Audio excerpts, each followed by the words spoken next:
And we are live. Welcome to the Political Orphans. My name is Nico Lavigne, and I am your in-house conservative. To my left, Rob Ambrose, our token liberal. And our goal is simple. We want to show you that it's possible for somebody from the left and somebody from the right to not only get along, but to have a civil conversation when we don't agree. Because never forget, common sense has no political affiliation. Today on the show, we got the man himself, the prime Alberta journalist, Jason Lavigne. What is going on, brother? Merci beaucoup. Thank you very much. You've caught me in Calgary.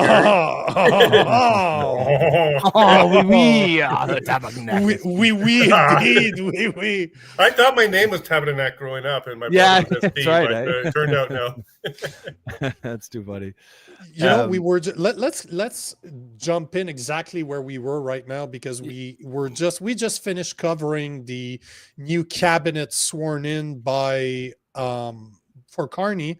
Nick, good to see you. And man, a lot of people from Quebec. What was it, Rob? 9 out of 30 are from fucking Quebec. Not one from Alberta. 0 from Alberta. Yet they have 2 ridings. They have a really white, nerdy guy and a very white looking woman. So obviously it wouldn't have scored a lot of points with the woke people. But how do you take that as somebody from Alberta that zero of the from ministers, Alberta, 1 from Saskatchewan, I think 1 from 9 Manitoba, from Quebec? I don't know about anybody from BC. I feel like there must be 1 or 2, but overall the message was heavy overrepresentation in the East, very, very much underrepresentation from the West. And I feel like, Jason, that is not coming as a huge surprise to you. No, not at all, because his cabinet that he had as an interim PM also had nobody from Alberta as well. And his book targets Alberta, so values itself targets Alberta. And maybe he knows something that we don't know just yet. Maybe he's already carving out a little piece of Canada that he doesn't need any seats in, because maybe he's not expecting it to be there for much longer. Hint, hint. But he was very clear when he was on his campaign trail that Alberta is going to be suffering a lot during the next little bit. He even said things to Canada like, hey, we've got to be prepared to help Alberta out because it's going to get rough for them. Hint that he's not like, going to be very kind. No, like, why don't we just not make it rough for them? None of that. Just, we're going to make it rough for them. Let's do what we can. I mean, you know, what do they say? An ounce of prevention is better than a pound of cure. And I feel like that would fit here. No, it's pretty clear. He's already said goodbye to Alberta. And you know what? We agree. I think it's time for us to say goodbye as well.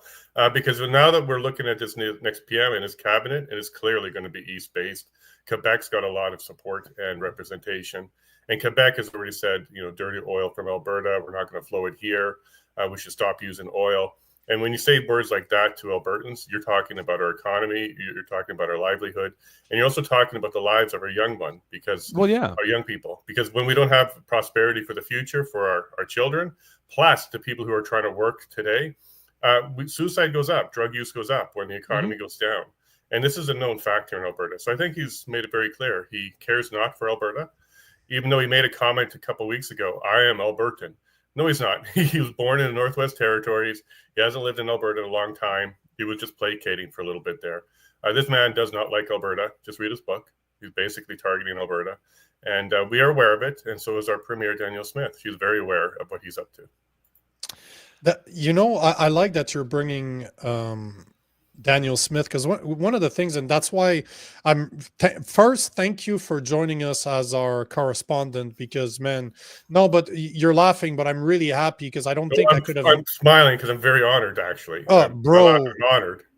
Bro, I couldn't have thought of a better guy, because you're gonna kind of mellow us out. Like, you have this French retarded guy that keeps on swearing that's all over the fucking place. When it comes to the way he talks, you are mellowing us out, but you're so informed about what's going on behind the scene, what we don't know, what mainstream media will not cover. And the whole point is not necessarily to inform Albertans, but really the rest of Canada, especially the East, considering Rob's from the Maritimes, I'm from Quebec, and I want people to know that what the mainstream media is not covering, because God knows they're only going to make you look like a bunch of traitors, like a bunch of complainers. Well, it's already started too. Exactly. So I just wanted to say thank you for that, because I'm blessed that you decided to join us. But at the same time, was the question I have for you, because I'm starting to see it more and more where Danielle Smith is being called a traitor. You guys are being called big crybabies. What is the sentiment in Alberta when the rest of Canada not only is accepting billions of dollars in equalization payments, but then turns around and look at you like you guys are big crybabies, you're traitors to Canada? Like, how does that feel for what's the pulse of Albertans? Yeah, I'd like to hear Jason, but I know it infuriates me. It just offends my sense of justice and fairness, and I can only imagine, Jason, as Nico said, what's the sentiment out there in Alberta? Gotta be honest with you, two things. One, we're very used to it. Okay, this has been going on for a long time. The East has been taking the jabs at the West for a long, long time, so we're really used to it. And we got thick skin, and it doesn't really bother us. But the second part to this is, who do we write a check to? Because this is helping the separation movement completely. Go ahead, make all the fun you want, get on the mainstream and call us names. That's not going to help the argument for us to stay here in Canada, because part of our argument to leave is we get no respect, kind of like Rodney Dangerfield, no respect. And no respect at all. We're getting none of that. So keep it up, because this is fantastic marketing for the reasons to leave, in addition to the rest of them, the economic reasons, prosperity.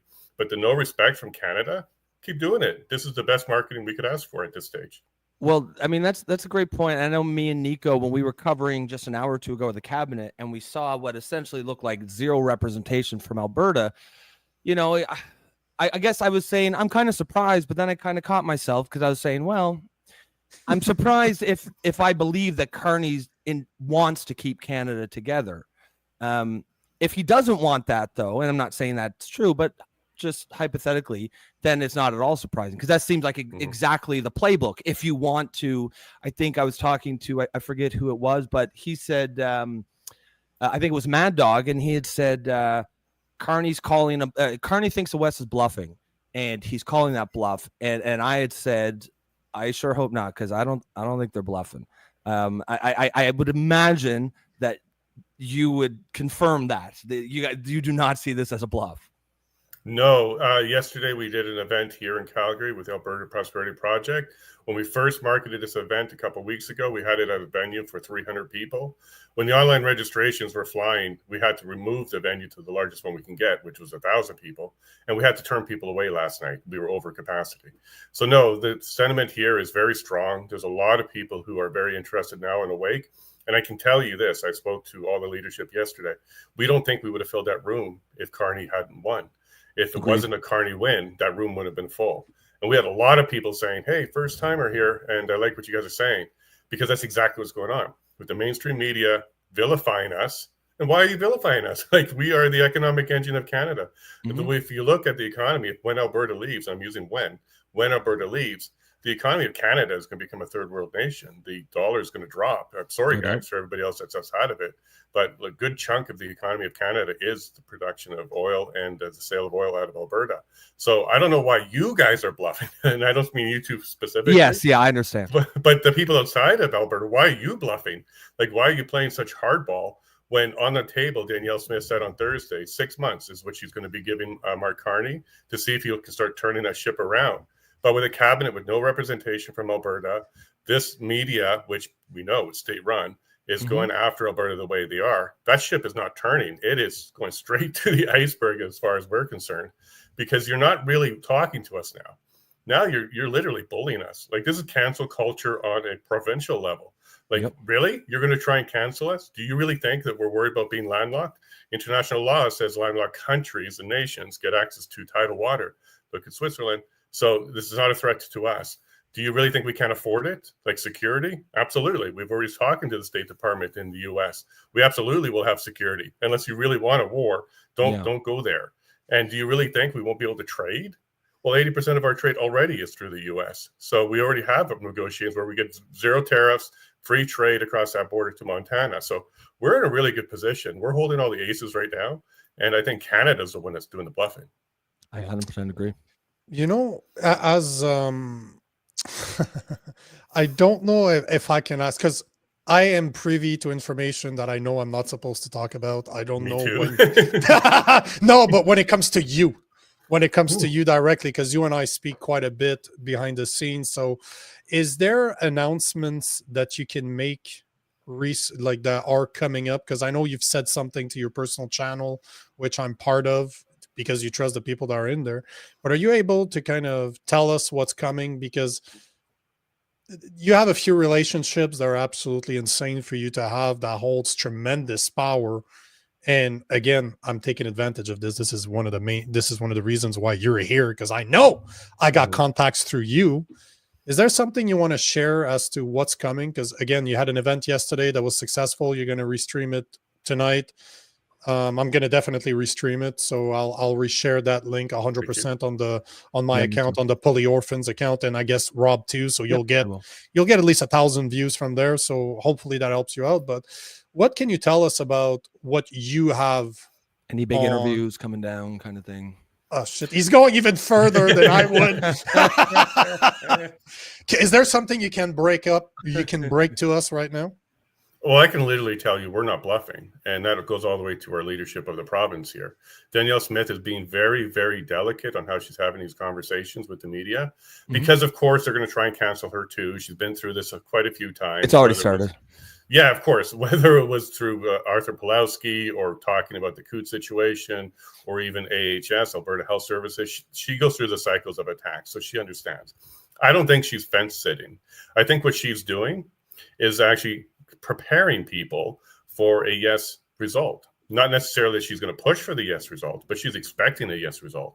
All of her conversations lately are in the framing of this is not a fringe minority at all. This is a large group that's growing daily, and it's not traitors. These are people who absolutely love Alberta and would love for a fairer deal in Canada, because most of the people in the core of this 30 years plus have been doing in this fight. They've been fighting for 30 plus years to get this fight done.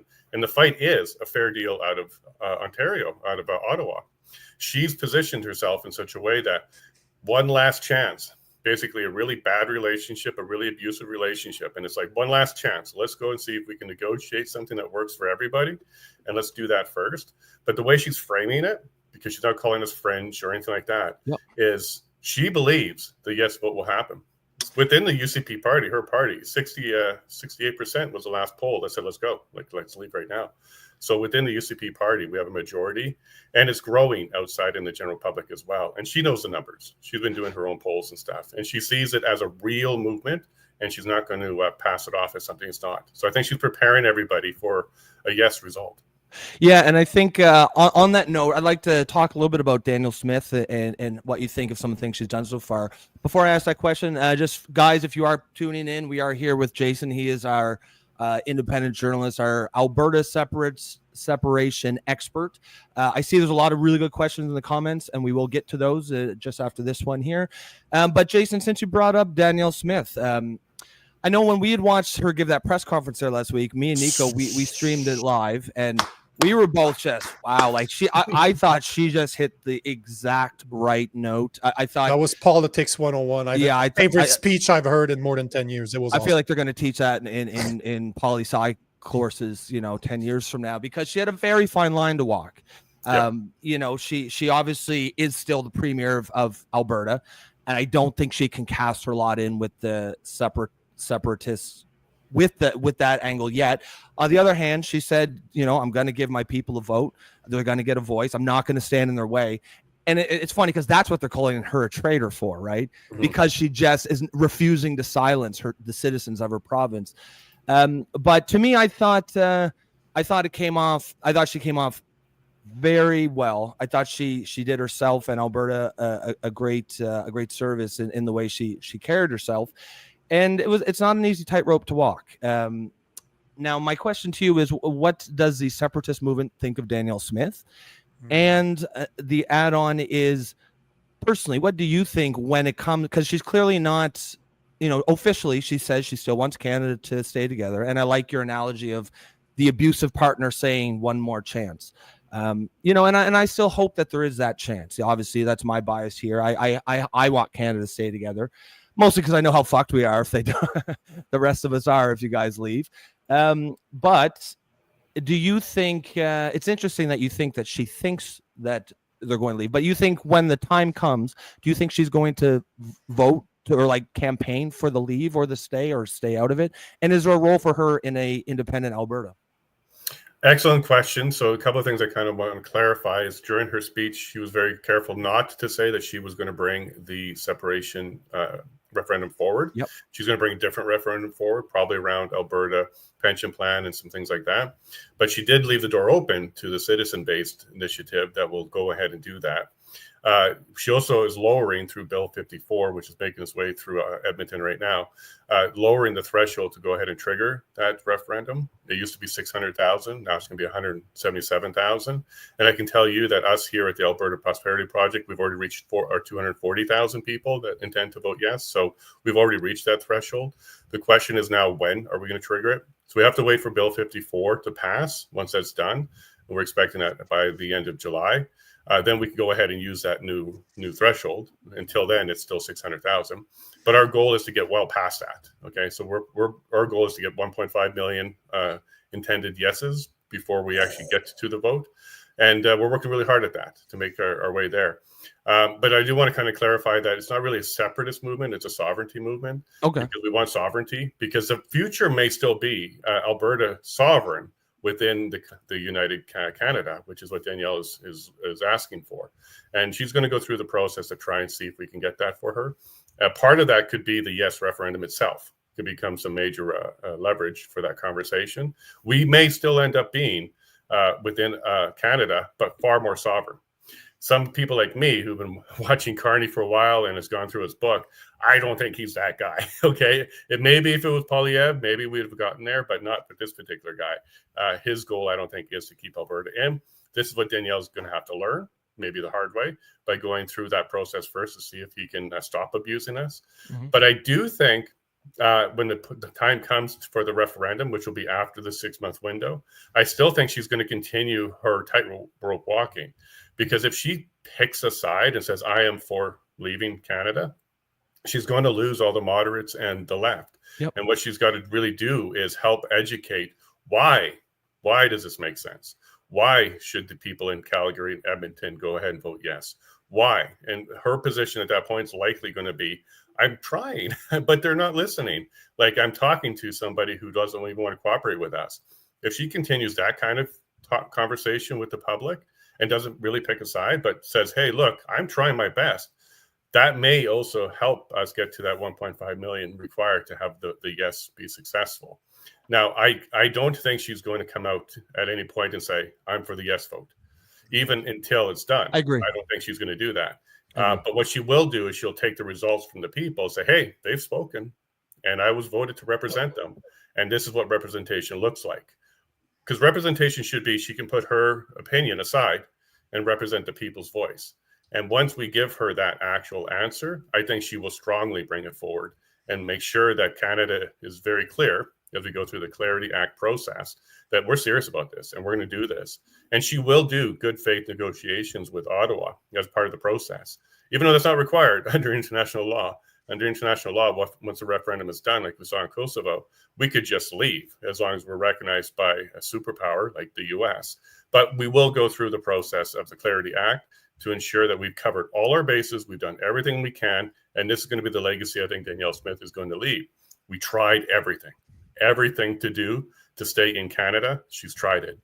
But I wouldn't expect her to come out and say, vote yes on November, whatever, 2025, which is the date that we're trying to get this referendum in at. It's for November 2025, not to 2026. We want to make sure that our referendum is separate from the one she's talking about in 2026, which is other issues. If this particular one comes in as a no, she can continue doing what she's doing. But if it comes in as a yes, she has a new mandate from Alberta. And that's what I think she'll do. I think she will represent, not necessarily give us her opinion. Now, I am aware of what her opinion is. This is why I'm optimistic that she's going to be a very good leader for us going forward. She's absolutely brilliant. If you ask me, the way she's handling it is brilliant. Like, I don't remember ever hearing a politician that's been that good. And even the way she's handling the media, brilliant. Like, she's walking that tightrope. She's playing a game, and I can see it. She's politicking, right? She will never come out and say she supports the separatist movement or the sovereign movement, but she's doing everything in her power, as a good leader should, to give the people the voice that they need, which is absolutely brilliant. What she's doing, she can literally wash her hands off of it, whatever happens, and she wins. Like, it's a win-win solution for her. But before we take some comments from the people, that's a question I wanted to ask you. Are you satisfied with the way that she's handling it? Like, as a leader, because I'm looking at Danielle Smith and I'm like, she's the only Canadian leader that I'm like, damn, I'm actually impressed by the way she's handling it. And, you know, I always say that courage requires balls. Well, she's the only one that doesn't have balls, yet she has more courage than the men in office right now. So what do you think personally about the way she's handling it? Do you think she's doing exactly what she should be doing? I like the way she's leading this particular issue. I can't give her a A+ across the board for everything. There are certain things about her leadership I'm not pleased with, but this particular issue I am pleased, and I can tell you why. So, as you knew, I ran for MP out here in Alberta. And election night, I even popped on your show a couple times, but I went to sleep with a smile on my face that night. And let me explain to you why. I could sense it wasn't entirely disappointment when we talked to you. No. Yeah. So what I did was my first conversation after I spoke to you, gentlemen, was with Jeffrey Rath, who he read to me his letter he was releasing in the morning, which was basically saddle up, let's go. So it was a well-worded letter he was going to release. So I thought that was pretty exciting. My next conversation was with Mitch Sylvester, who's the CEO of Alberta Prosperity Project, who told me that right after the results came in, the first hour, 2,000 new members in the APP signed up. So the momentum was growing really quick for us. And then my last conversation was with Danielle Smith, who let me know that she's going to bring the elections reform forward the very next day. And this is some of the stuff I share with my group that Nico's part of. It's like, hey, guys, watch out. There's going to be a press release today about election reform. She's going to lower it to 10% and get rid of voting machines. So when I had these 3 conversations right before I went to bed, I'm like, all right, this is the perfect storm. This is exactly the direction we should be going in because Carney is now in power. And one thing I just want to highlight there was Danielle was very disappointed with the results. She was expecting a Polyev win. Yes, now, yeah, she wasn't looking at the same things I was looking at, and she's not very aware of what the WEF is capable of. And as you see, these recounts are showing you exactly what I'm telling you. You're going to end up with a Liberal majority at some point in the near future. Whether a couple NDP cross the floor or a couple more recounts go their way, you're going to end up with a Liberal majority. So I saw this coming. Like this wasn't a surprise to me at all that the Liberals were going to take this election. If you want to call it an election or a selection, that's up to you. But it was very clear. Carney didn't come to Canada to lose. He came to Canada to go ahead and take the next term. So Danielle was not looking at the same things I was looking at. So she was disappointed with those results and she needed to sleep on it and then come forward with those election reform. So I was pleased election night, even though I lost dramatically out here in Parkland. But I knew that the future Alberta was going to be better. No matter what, it was going to be better. Whether that's a sovereign Alberta inside of Canada, which is what Danielle's pushing for, or a sovereign Alberta outside of Canada, which is what Jeffrey and Mitch are pushing for, it was going to get better for my children. So I went to bed quite happy about that. The last thing I'm going to throw in there, and then I'll throw it back to you guys, is I don't know what the future has. And that's why I want to stay away from the label separatist, even though the media is using it. And I just saw us on Global this morning. That's a good point. Yeah, they were using the term separatist when they were at our press conference yesterday. They didn't show a clip of the press conference. Their camera guy was there, but they're framing us as separatist. We're sovereignist, which means we are open to the best path to sovereignty.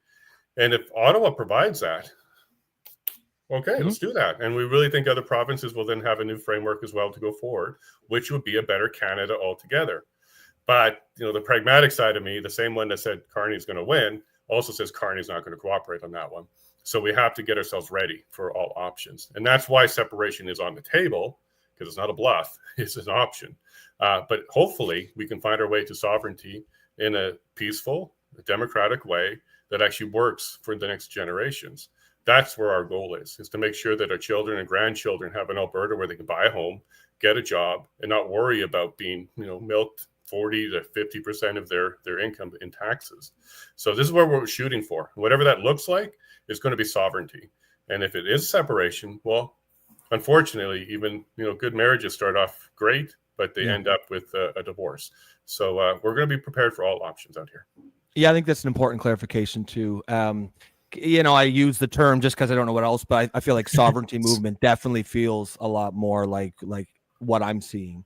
You can call Jason a journalist. He's about the only guy I know that I will give you that term, because that's not something I give easily. I don't think we have journalists anymore, but I do believe that you are one. About how people like us are the new journalists, really. I'm not a journalist. I'm a reporter. No, it's almost reluctant journalist, I don't right? want, We're not seeking out those labels, but if you consider journalists as the people that the public go to for accurate information, I mean, independent podcasters, just people who are, sure, we might have our biases, but we're going to be open about them. That's the new journalism. So I'll take a couple of these comments because we're getting quite a few. Guys, if you are joining us for the first time, welcome to the Political Orphans. If you like what you see, please like and share if you're on X. If you're on YouTube, remember to subscribe. And if you are on X, jump over to YouTube if you can, because that's where all the action is happening. You're going to be able to get involved. Like, we're going to play a lot of these comments, but if you're over on YouTube, you're going to be able to actually engage in the conversations. That's where all the action happens. If you really want to support us, the best way to do it is you can get a membership through YouTube. It starts at $2.99 a month. It'll give you priority comments over here on the show, and it will also give you full access over to our Discord channel, where we just continue the same conversations we have here 24/7.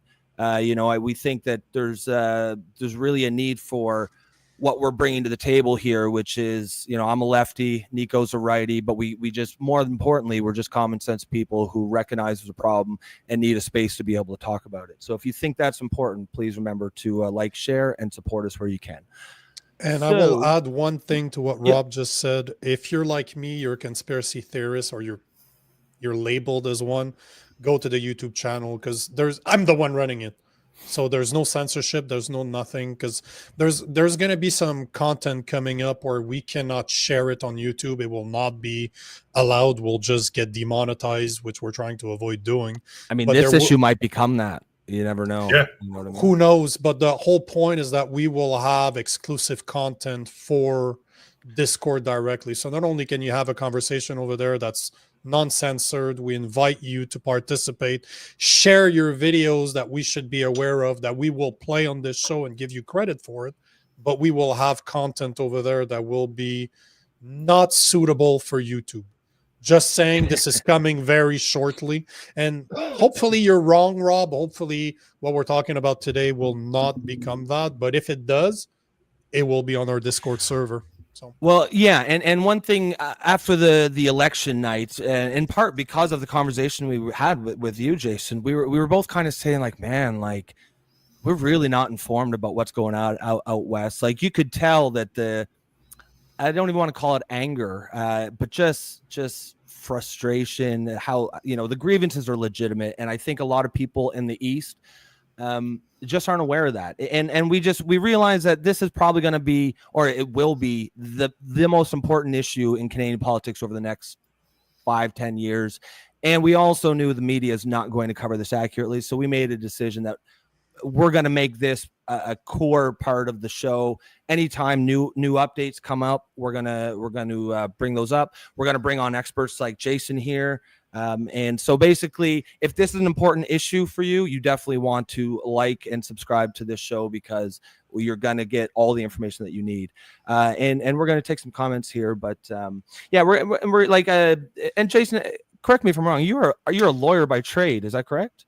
Paralegal, right? Paralegal. Okay. So you're going to have some legal. You're going to be able to give some legal insight on the issue as well.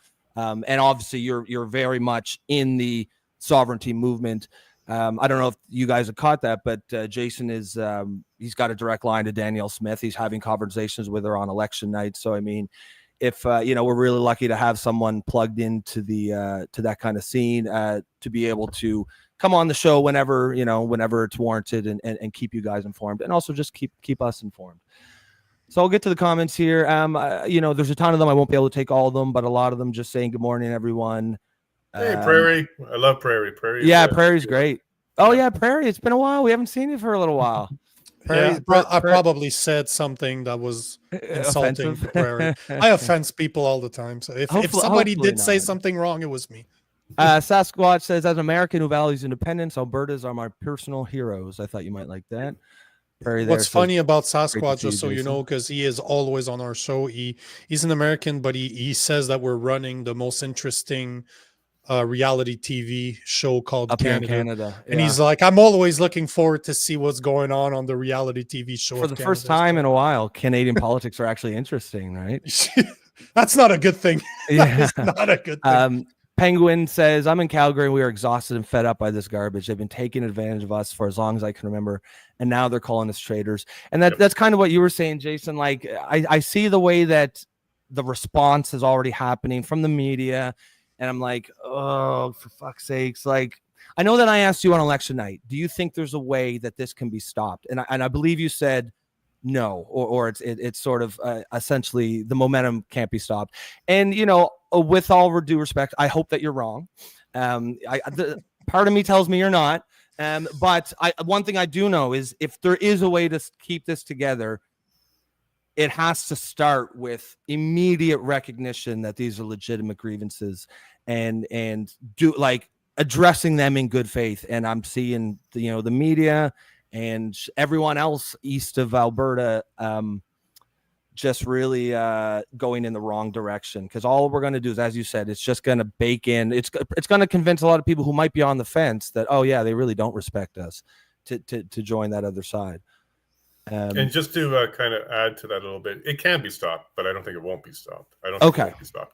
Yeah, anything can be stopped, but it's going to require monumental moves by Carney, which go against his values in his book. So I would not expect it to happen. He'd have to open up the pipelines, refund our pension plan, remove the RCMP, open up our trade out of the West when it comes to shipping oil. Yeah. Allow or get out of our way. I don't like using that word allow. Get out of our way when it comes to going into global markets. And quite frankly, honor the Constitution, sections 91 and 92 to the letter. Get rid of Health Canada, because Health Canada shouldn't exist. Stop taking money from us, sharing it with everybody else, and then giving us the crumbs. Like, this is just the beginning list, like an abusive relationship. Stop cheating, stop beating. Stop beating me, stop cheating, come home. Yeah, like pay. Don't spend all your money down at the bar after payday. Exactly. It can be stopped, but I don't think it will be stopped. It's not at the bar. It's on the hooker, on blowing a hooker. Yeah, blowing hooker. Like, it's even worse. Like, you're taking it, just spending it drinking is not enough. It's literally we're spending Alberta's money on the hookers and blow.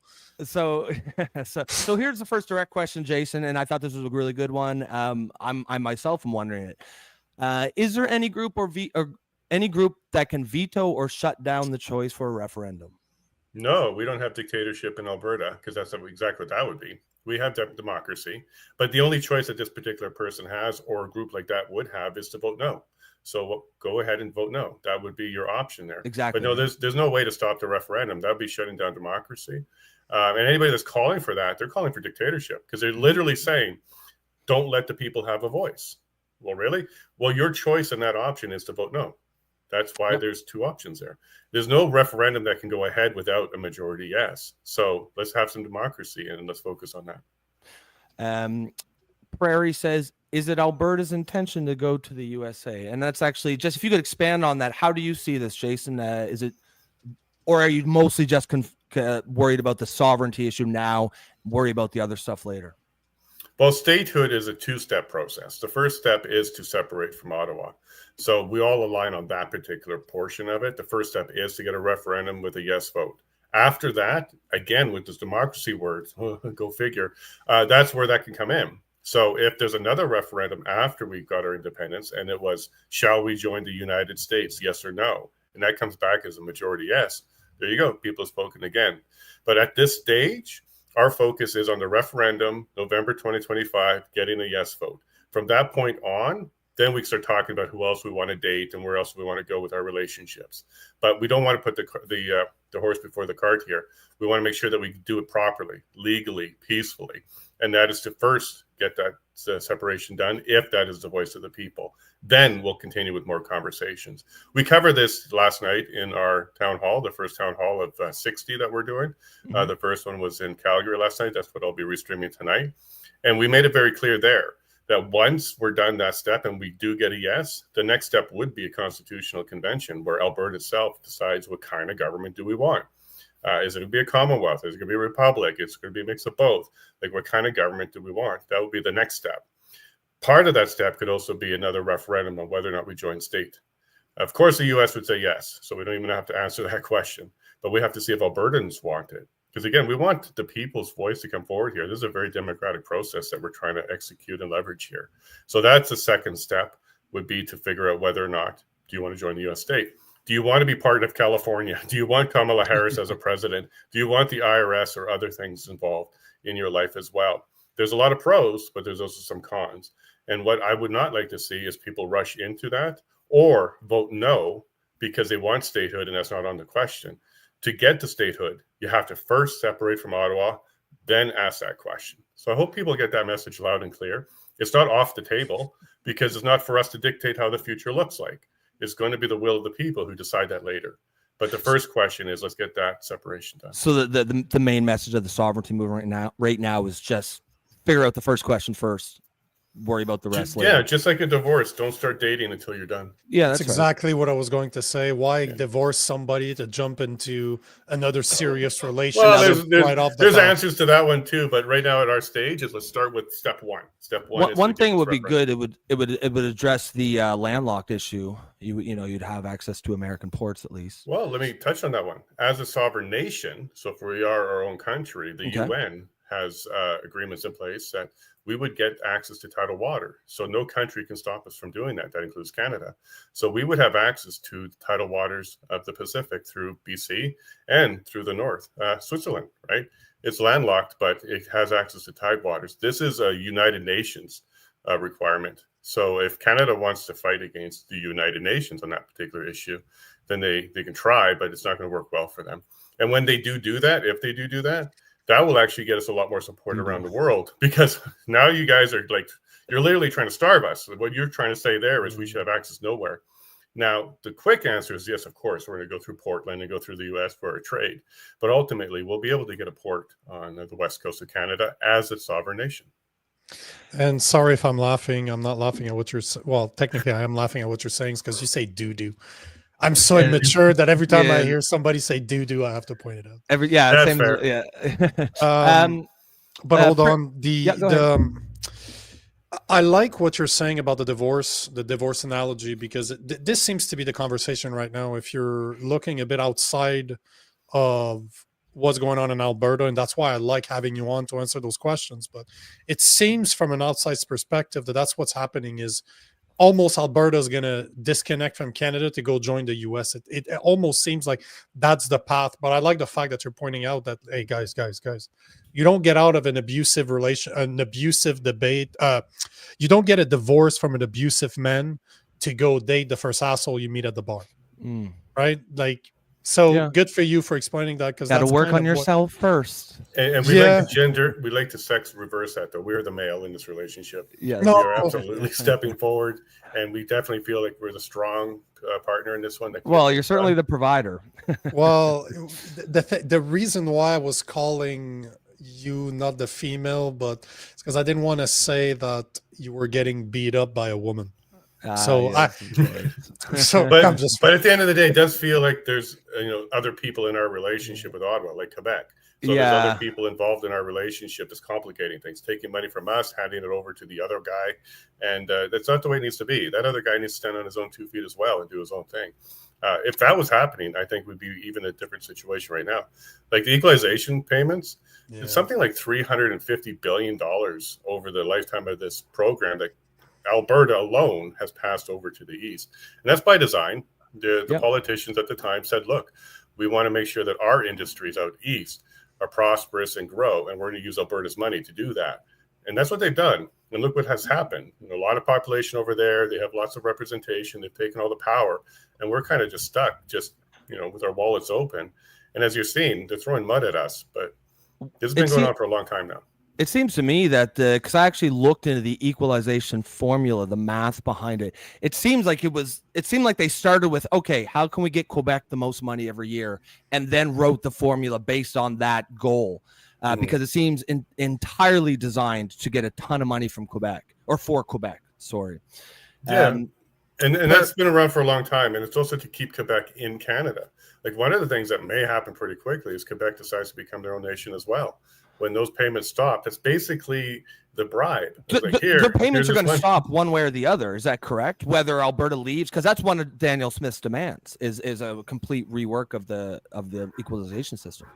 Sure. And a lot of people are saying you can't do that without opening up the Constitution, because equalization is in the Constitution. But let me remind them, the formula is not. The formula can be changed outside of the Constitution.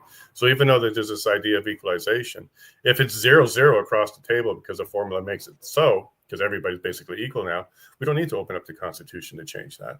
That formula gets changed by the Prime Minister at any time. Harper's done it.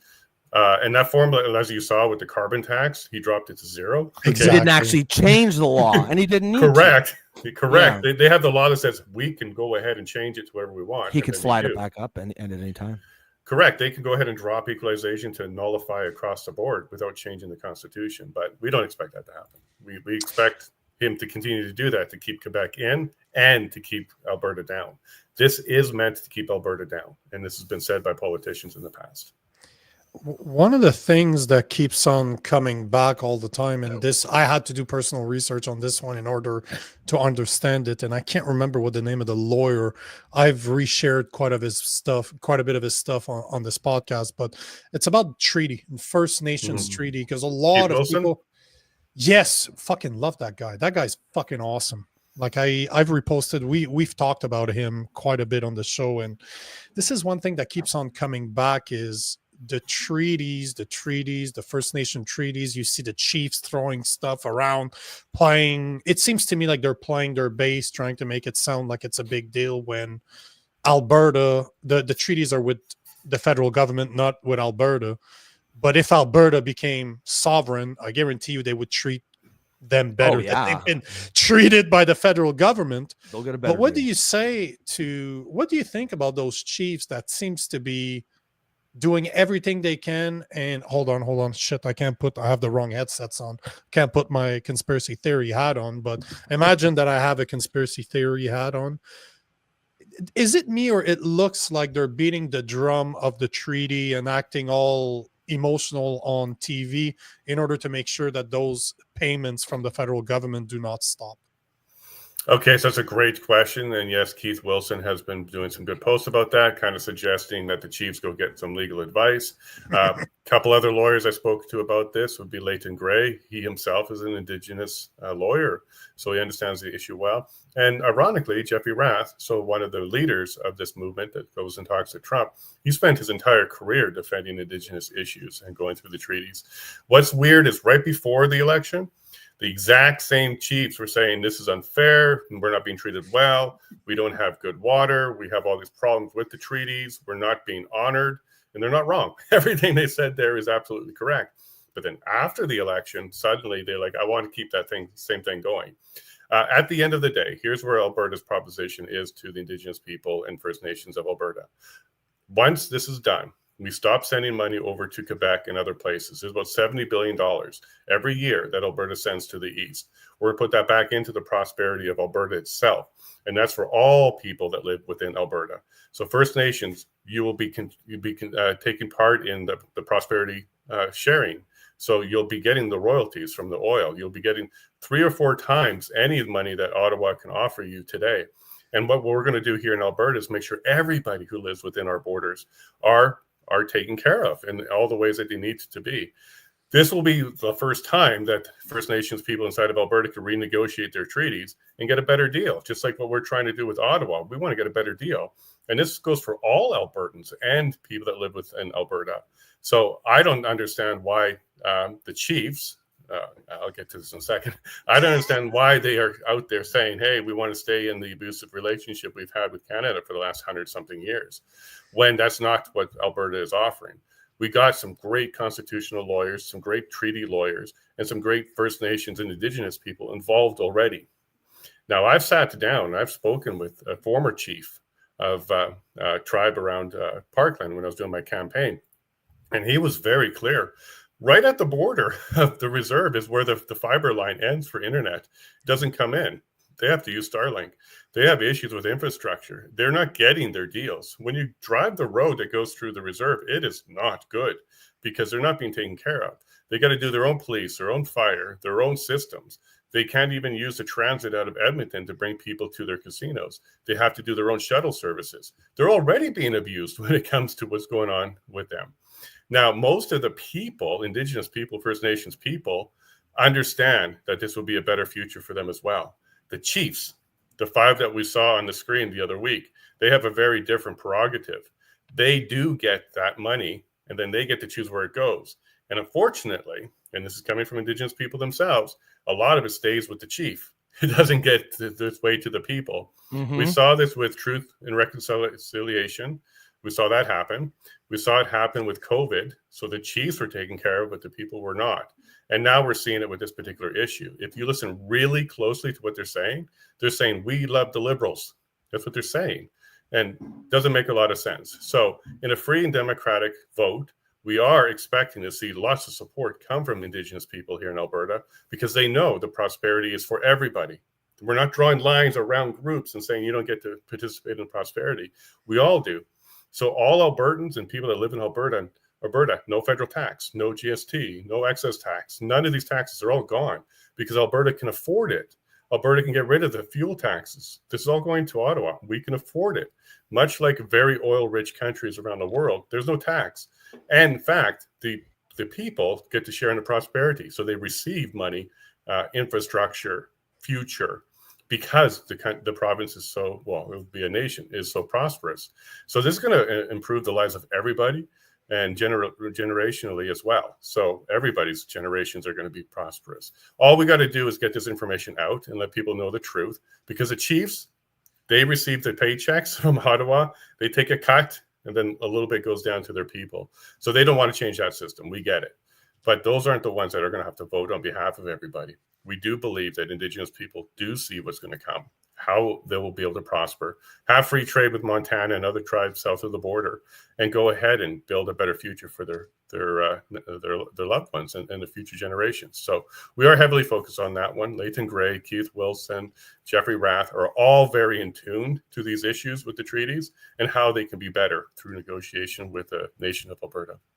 Yeah, it seems to me as I watch that, seems just posturing because I just, Alberta is not, like the sovereignty movement is not going to want to deal with a bunch of like Indigenous issues on the side of the main issue, which is getting sovereignty. So I suspect that they'll make it quite worth the Indigenous tribes' while to sort of come along. It just seems to me, that seems common sense. So Prairie here says, I hope Manitoba gets on board with this. And I just want to add a little bit to that because that'll be the next question. So as I see it, it seems to me like Saskatchewan would just be a natural 100%. addition to this movement. And then I think, and I'd like to hear your takes. I'm sure you're much more plugged in with the local politics on this.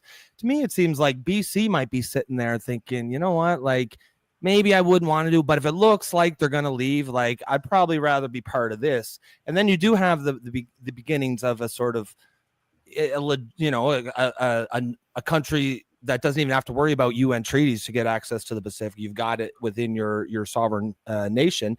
But what's your take on how this is going to go down with the other provinces? Do you see it as just an Alberta thing, or do you think some of them are going to want to jump in, Manitoba and Saskatchewan? Well, I think the third option is the most realistic one, province by province. So we don't need to group together on one movement and get it done. It's going to be province by province. And when that's done, much like the statehood question, that's the second step. So do we create a union of nations? Maybe. Yeah, maybe we do a union of nations. We don't have to create a new country of these nations. They can all be separate nations that work together, like we see in Europe. We don't have to come back together under one federalist system. We can keep our own independence and sovereignty and trade with each other. I can see BC splitting, much like West Virginia. Yeah, the north-south, because you had mentioned that on the show. And is it about politics? Is it that the north is more conservative, the south is more liberal, or is it more about just business and trade and where the industries are located? Both, actually, you've nailed them both. When it comes to industry and trade and ideology, they're very different. They're very different. You have a cosmopolitan, liberal-minded socialist cities down in the south, and then everything else. There you go. And then everything else is very, very similar to what the rest is. So I do expect we might see a north and south. I don't think it'll be called British Columbia. It might be called Pacifica. That's the name I keep hearing, because Pacifica. British. Yeah, because British. That's kind of cool, to be honest. Yeah, British is British, right? They Oh, want to yes, even of get course. rid of the monarch as well. So that name may change. So it might become like North Pacifica or Pacifica. And then you might have British Columbia, which is the remainder of it. But I Is would that see not a terrible SUV? That's why it sounds familiar. The Pacifica, it's a terrible looking SUV. I think the Palisade or something you're thinking of. But. Sure, and that might be just my placeholder name that I keep hearing because they're on the Pacific. But in either Pacifica. case, I kind of like don't, it. Cool. Yeah, I don't expect them to keep that name, British Columbia. But I would like to see it province by province turn into nation by nation, and then a union of them working together. That's where I think is most likely. If you try to herd all of these cats, it's going to be very difficult. It's going to slow the process. And I do think a lot of people are going to be against the idea of having like a West Canada. It's just going to be too much work. But if we do it independently and then come together with some trade, maybe security and some other agreements between all of us, that might be a great way to do it, a union. So you guys so BC is going to become the minivan of Canada. Because a Pacifica, I knew it. Pacifica is a minivan. It actually is one, eh? It's even worse than an SUV. But yeah. Well, they won't call themselves the Ranger or the Bronco, but yeah. That's funny. But I do expect a split. I do think BC will split. I did post about that the other day. I don't remember on which social media platform, and somebody just ripped into me, just like, "Hey, I'm from BC. It's not the North versus the South. It's tiny little pockets of people on the South, and the rest of the state or the rest of the province is conservative. So don't put us in with the North versus the South thing."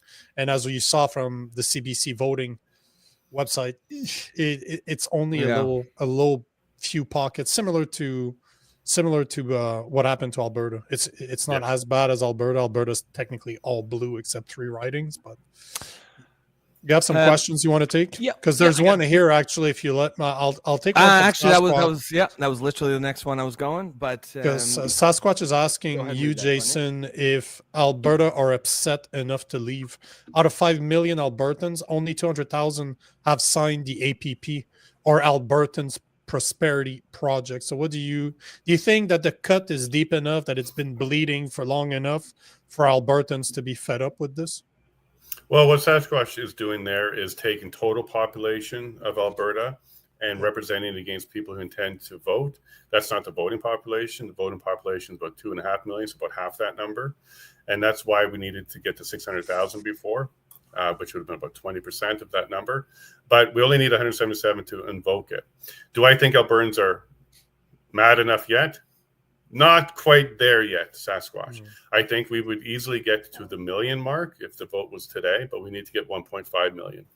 What we actually need, and this is kind of sad because it's going to be pain for Alberta, is we need to see Carney invoke some of his intentions.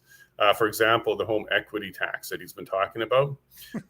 People don't understand this one yet, and they really should, because what he's going to do is tax the equity increase of your property.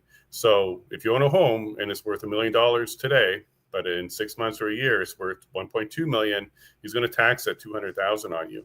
And what that's going to cause people to do is understand that he's coming after your earned assets. You've already earned this property. It's unrealized income, but he's going to turn it into realized income so that you're taxed on it. What will happen? Well, people who are retired, who own their property outright and have no mortgage, are going to find themselves in a situation where they have to refinance and put themselves into the banking's clutches. Those are the ones who put Carney in office too. So this is what may have to happen. They may have to see how Carney is coming after everybody. Okay, he's not coming after just a lower middle income or class anymore. He's coming after everybody. Because remember, you'll own nothing and be happy. He helped create that particular program. He is from the WEF. He doesn't hide it. He's on the founding board of the WEF, the foundation board, I believe it's called, of the WEF. So this is his plan.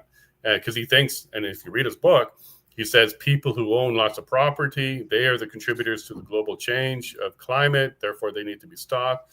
Anybody that has more property than they need, it should be taken away, and other people should be able to utilize it. So the people who own their properties or near mortgage free or are mortgage free are going to get a hard pill to swallow soon as he starts rolling out these particular programs to target directly to them.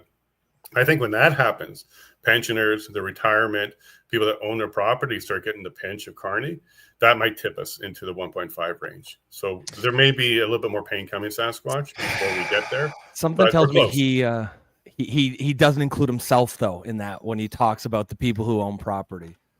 Right, it's like declared property, right, and the undeclared stuff. Yeah, that's true too, right? People like him have their property in numbered accounts and unnamed holding corporations. Isn't that the irony? But they're not in Canada. They're not in Canada. Exactly. They always go after the law-abiding people. So the people that are legitimately declaring all their assets, they tell you everything. They come out, like the gun owners, proper, responsible gun owners. They go after them to remove guns. Same thing with the property. You declare your second home, he's going to tax that, because your vacation property is considered luxury and you're contributing to your carbon footprint. This is what he's targeting. Like, he wants to make sure that you only live at what he calls the necessity level, no luxury. So if you are in that luxury class, he's coming after you. And of course, it's always the legal one. So one that declare all this stuff that's going to be hurt the most. And that's most of us. Most of us are very law-abiding legal citizens. People like him and his friends, like you just highlighted, they got property everywhere. They'll be outside of the reach of Canada, and they really don't care. They will do their little piece inside of Canada because they have a little piece just to get the rest of us to suffer. They'll do that.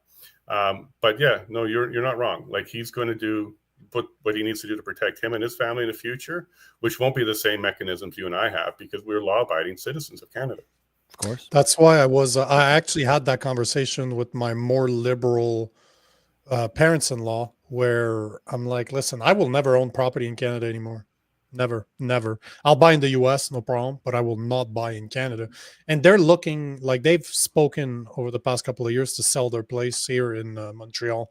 And I'm like, if you want to do that, you might want to do it soon, because that the only taxation that Carney can go after now is really the home equity, because he doesn't have much to tax. Like, people don't have a lot of money to tax. So if he's going to tax carbon, he's going to increase the carbon tax. Well, we all know that this is just coming because he just put it down. He just wants to put it back up soon. But people need to realize, and not like the boomers, not just the boomers that voted for Carney, but the ones that didn't, that this is coming. Home equity is a fact. It is coming. He needs a way to fund all that free shit that he's been talking about during his campaign, right? He needs a way to fund this. But yet, people don't seem to realize that this is coming. He's already spent a lot of money. But I don't know that. Do you think that's enough, though? Because even it's not. It's just a start.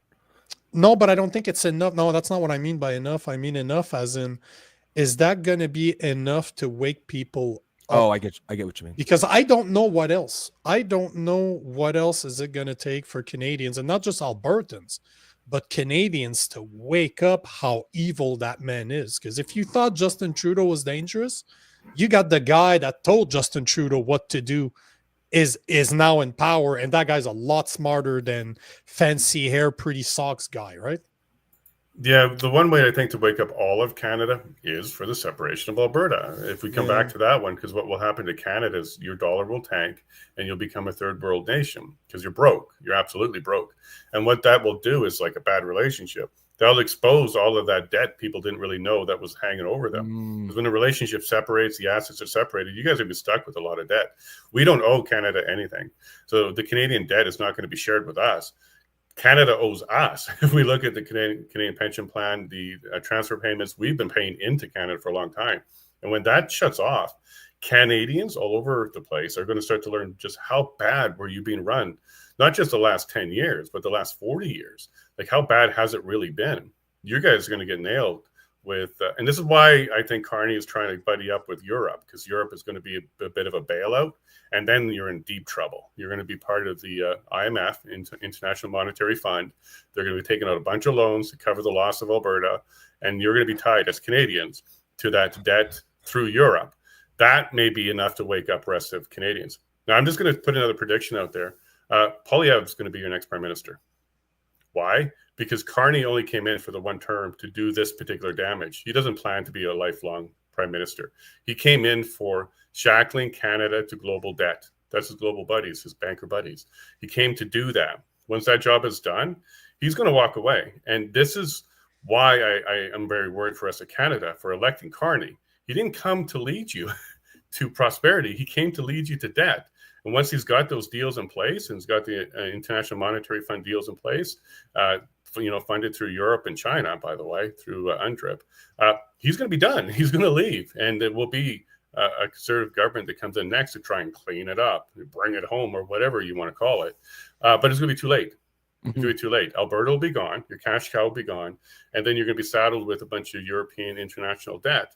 And that was the plan all along. That's what I tried to warn everybody about. Don't put him in. Whatever you do, don't put him in. He didn't come here for your prosperity. He came in to shackle you to debt. And this is what he's going to do. He's not planning to be around for a while, just long enough to get that job done. And by the way, I think there was a deal made with Pierre that says basically you're going to get it next time, because it sort of seems like that, right? He didn't pivot. He didn't do nothing. Not when the poll, like, we talk about this a lot, because I'm not conspiracy theorist, and sometimes just because Nico is, I almost feel like I have to take on the role, even if I don't necessarily, even if I can see, like, even if he doesn't disagree with me. Yes. And so I said, like, okay, I don't want to say he's throwing it, but if you rearrange your perspective a little and you say, okay, let's just assume for sake of argument he is throwing it, how would he behave? And he behaved exactly the way that he would if that's what he was doing. So whether that's corruption or incompetence, I don't even know if it matters, to tell you the truth. It's controlled opposition. If I had an expression to describe how I feel about Pierre Poilievre, is controlled opposition. He just did enough to make it look like he was running, but he didn't pivot. Like, I could have taken over his PR and made him win. And even now, he hasn't changed anything. He hasn't changed tact. He hasn't changed his team. He hasn't changed anything.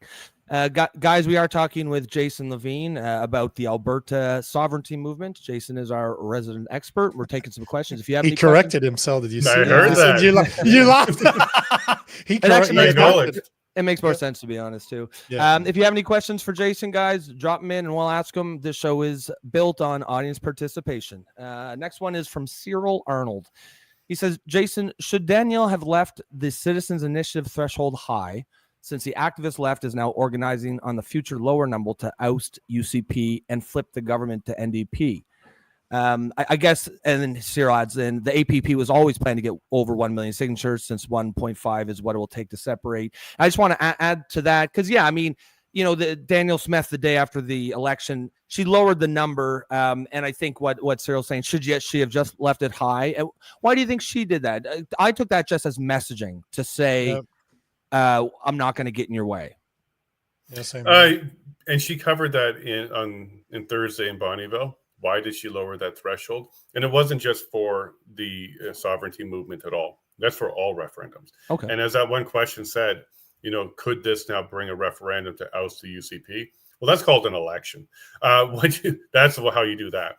But you could bring a referendum that has a recall component to it. And I like the idea that she lowered it.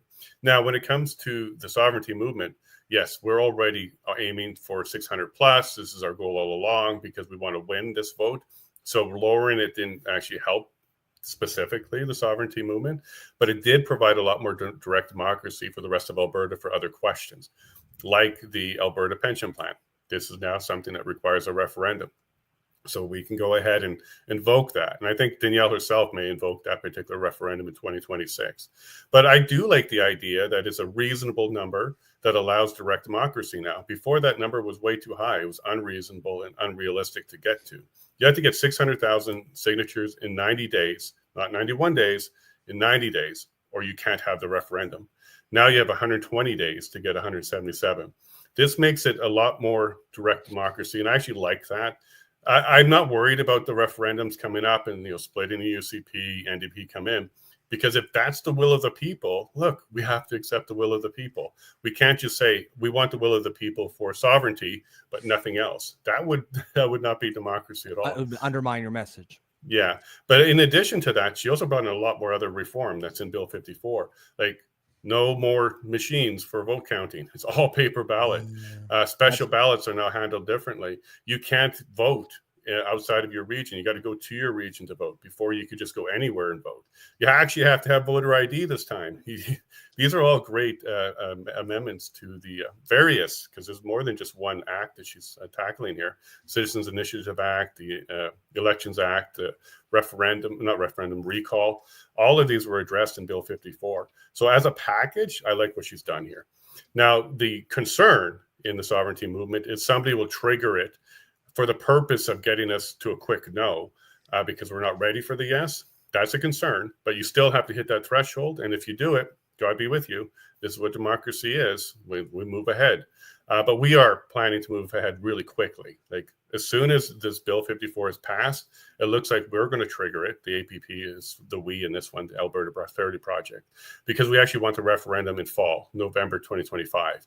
So that it comes before any other referendums that Danielle Smith herself is talking about for 2026. And we actually think we need to address this question before we can get back to any other business anyways. So this is something that we need to address and work hard. This is why the APP over the next few months are going to be doing 59 more, we did the first one last night, town halls all over Alberta to address the Indigenous issue, the currency issue, the national parks issue, the how does this work issue, the statehood issue. Like there's a collection of concerns that people have that we need to educate on. And that's what APP is. We're not a party. We don't push candidates. What we do is we push the education and bring it to you however we can through podcasts, videos, website, town halls. We want to educate Albertans on the truth so that they can make an informed decision. Because just like with the COVID thing, you need an informed consent.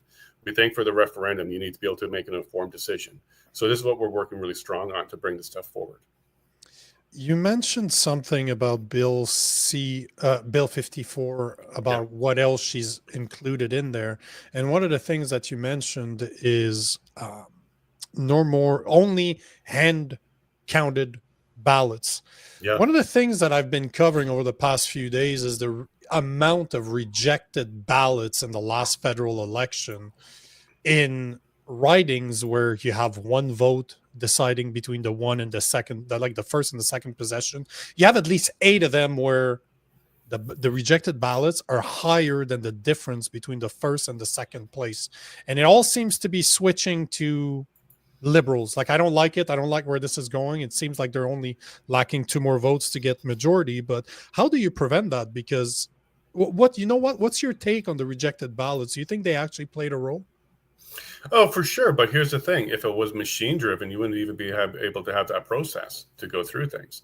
You'd just be looking at the tally from the machines. You wouldn't be able to go through them. A lot of rejected ones are people who voted that didn't have the right to vote. So this is a concern that people brought up during the election itself. Oh, all you need is your ID, a driver's license to vote. Well, on the day of, yes, that's all you need to actually mark that X. But then you're checked against the voter registration. Did you vote twice? Did you mail in one as well? Like that check comes after the election day. On election night, there's this presumption that everybody was honest. But we know not everybody is honest. Okay, so we know that that's just the case. Sometimes they mail it in and then they go and vote as well. Oops, I forgot, those kind of things. Mm-hmm. And that gets done after election night. So that process happens. Also, was it properly marked? Was it marked at all? That process has to happen after. And this is what I see you going through. Now, it's easy to say, with tinfoil hat on, they won by 1 vote in Quebec and it flipped to Liberal. Well, what if that's the truth? Like, what if that's the actual truth? They did win by 1 vote. That's democracy. Now, this is where I think scrutineers are important, making sure the party has scrutineers there to watch as things are happening, both at election night and recount, and going through it very meticulously. Do you remember the 2000 vote with Gore and the Bush? hanging Chad, right? Exactly, right. Recount, we talked about that the other day. Yeah, there was a lot. Coincidence. Yeah, there was a lot there, but I do want to remind you, the Liberals need a majority.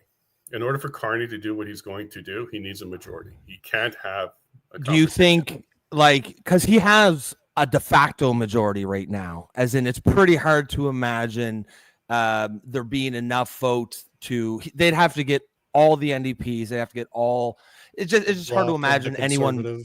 Yeah. Now, do you think that's not enough? You think he needs an actual, undeniable, unambiguous majority? Yes, I do, because it's going to be so painful and so obvious that even the NDP new leader may say no. Like if it was still Singh, if he won his seat and he was still part of it, we were deep trouble.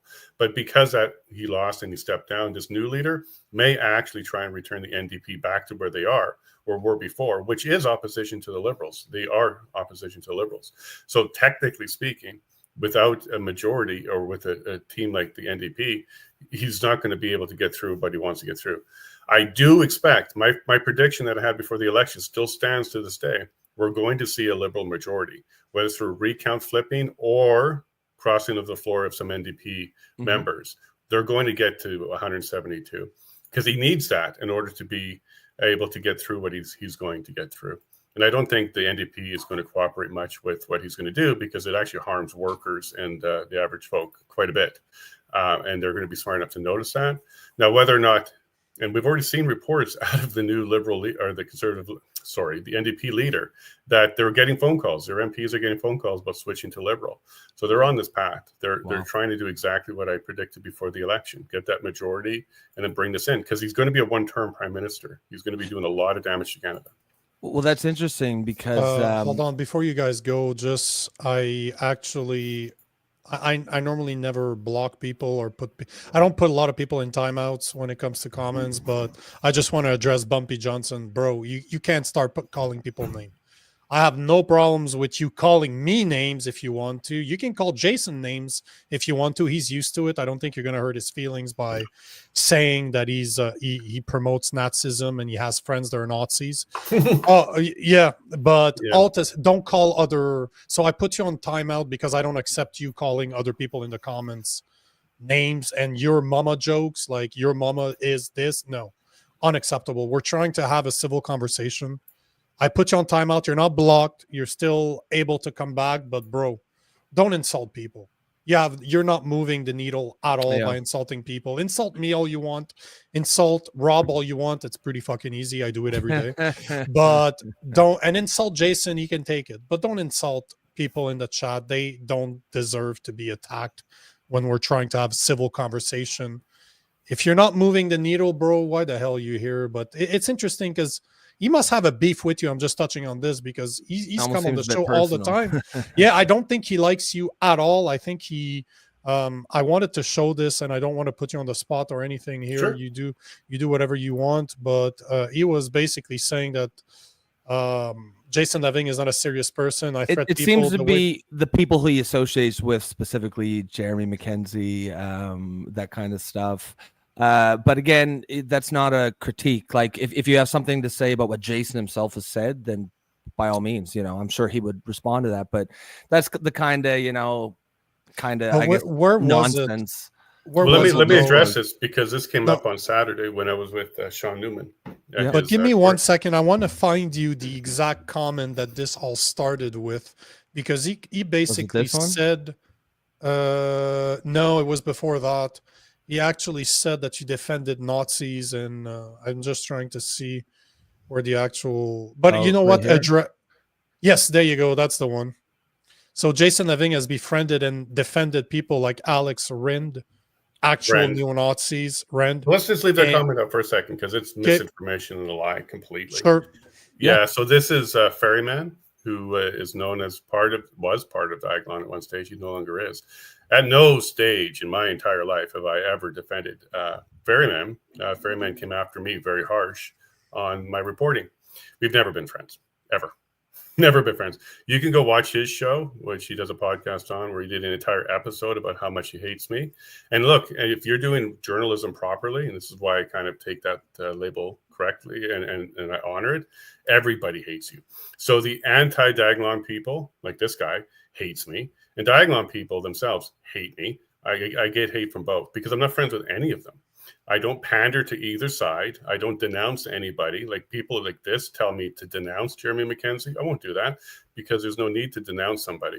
I'm also not friends with these people. If you actually go and take a look at Jeremy McKenzie's post, he doesn't like me. He hasn't liked me for quite some time. I had him on my show a few times because I'm a journalist. I'll interview people. But people like this that keep popping up, and they follow me everywhere. I'll get to in a second. People like this, they say just because he's on your show, that becomes friends. And now you're No, responsible for this is what they're doing. No. Now I'm responsible for everything past, present, and future Of that course. all my guests have ever said or done. That is completely unfair. And what this particular person is doing is being very hypocritical, because they're doing exactly what they're accusing me of doing, picking a side and, doing that kind of thing. I am not Diaglon. I've never been Diaglon. I've always been a reporter that reported on anybody and everybody that has a story to tell. And yes, I've had Jeremy McKenzie on a few times, but you can go to Jeremy McKenzie's feed to find out quickly. He's no friend of mine. He doesn't like me, especially when I joined the PPC. Any conversations ended at that point. Another thing that happens with this particular group is they follow me around. Everywhere I go, they follow me around. So my show, they come attack me. They post everywhere. They even post on my Amazon book. They go everywhere. They post everywhere on this kind of crap. But when I joined the PPC, the same group attacked the PPC HQ and said, "Hey, you got to distance yourself from Jason. He's a Nazi," and all this kind of stuff. I've been vetted That's wild, man. I've been vetted so many times by organizations that I work with that this is kind of sad and pathetic now. And the same thing happened when I joined the APP right after the election. HQ received all this messaging, and there's always 5 or 6 specific people that do it. But again, I am genuine.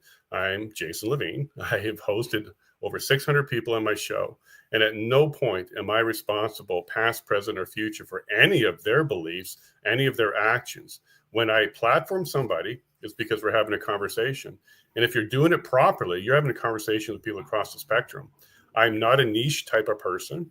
And 100%. This is a conversation I had with Sean Newman just on Saturday at his event, because he actually was sitting at our table and we were talking, and he's like, "Boy, Jason has haters." I'm like, that means I'm doing my job right. That's how you know you made it. because if I actually had people that didn't hate me, that means I'm likely leaning towards their narrative or pandering to them or bringing forward, their version of the truth, when I'm focused on the capital T truth, which means if I upset all sides, I've done it right. Here's another quick example of that. Khalistani movement. I had Khalistani movement people on my show, both sides. Okay, so now I get death threats from the Khalistani movement itself and people in India, because this is the conflict that they're going through. That's when I know I'm doing it right, because there's no perfect group. There's no group that's going to be always truthful. Everybody makes mistakes, lies, or runs a narrative. So if you are a good journalist, they all hate you. Now, the last comment I'm going to make here, it would be very easy for me to make a living off of narrative driving. I could have picked up the Coots narrative driving of innocent until proven guilty and only told that side of it, and not mention, yeah, they did bring guns. And yeah, there was some rhetoric that was kind of, upsetting to hear. And yeah, there were some things that maybe they shouldn't have done and they've learned their lesson on. If I just drove the narrative of innocent until proven guilty, I could make a living doing this. I don't make a living. I had to sell my tractor, my property. I had to sell a lot just to keep the stuff going, because I don't do that. I don't pick a side and drive their narrative. But what I do have to do is put up with people like this. And there's others. And they always show up when they see my name. I don't know if they tagged my name somewhere, but they will show up. And by the way, they also seem to be very racist, because, I get the white supremacist label, but my wife's a Nigerian immigrant. So then I also get the race traitor label. So I've upset both sides of that conversation. Because this sounds pretty toxic. I don't think you're never going to win with that kind of a crowd, right? But here's the truth about it. If I wasn't ruffling feathers, I'm not doing a good job. And I take this as a gauge of keep going. So if I get death threats from both sides of the story, I'm doing the right work, because I'm not trying to be popular. I'm trying to tell the truth. And a truth teller will never be popular. Unless you are a truth seeker, like a true truth seeker. And the people that follow me that are really loyal and do support me, I upset them too. But they know the truth hurts sometimes, especially when we're in this election. Oh boy, did a lot of people that would be considered, colleagues of mine come after me because of my chosen party and my chosen platform. And they went after good people too. Like Dan Hartman, who lost his son, Sean Hartman, he came out and said, "Hey, look, I'm supporting the PPC because they're the only party talking about stopping the vax and holding people accountable," which is a very important issue to him, like a very important issue to him. And then people who even fundraised with him and gave him money attacked him. You are vote splitting. You're a liberal now. You're going to help Carney get in. But this gentleman had freedom of choice for his vote. And the freedom people wanted to take that freedom away from him. They wanted him to vote the way they wanted to. So whether you're a freedom person or not, you got to shake your head a little bit. Do you have freedom of choice for what you put in your body, how you handle your body, and where you put your vote, or not? Because if you're going to attack people for things like where they're going to put their vote, you're not for freedom. You're for your team and your team only. Now, I could make a killing. There's a lot of influencers out there that, they actually pay their bills by doing the shows a certain way. They stay away from certain subjects. They don't talk about the full truth. And I'm not vilifying them. I'm just saying a true journalist will be hated by many. And then that's when you're doing your job properly, in my eyes. It's, again, Bumpy is continuing. And, bro, Bumpy, I get people like this every day. I've been going after the woke for 4 years. Now I'm going against conservatives during this election and calling them woke as well, or calling them liberal in disguise. I'm used to getting what you're describing, Jason. I've been getting that for years too, so I know what it feels like. But at the same time, Bumpy, I've spent a lot of time talking to Jason behind the scene, like just him and I, just having man-to-man conversations. And it's fine that you have an opinion towards him. We all do. Everybody has an opinion, and you know what? You're entitled to your opinion. But at the same time, it's disingenuous for you to not give him the time of day to explain himself and still be continuing calling him a liar just because you don't agree with him. Bumpy does nothing. No. The people that watch me, it does nothing. It's just noise. Oh, yeah, but at the same time, I'm just trying to show that we're trying to build a community here, and that's the point, right? I've had people on my personal podcast that I completely disagreed with, but you know what? This is the right thing to do because we don't get to hear both sides of the equation anymore.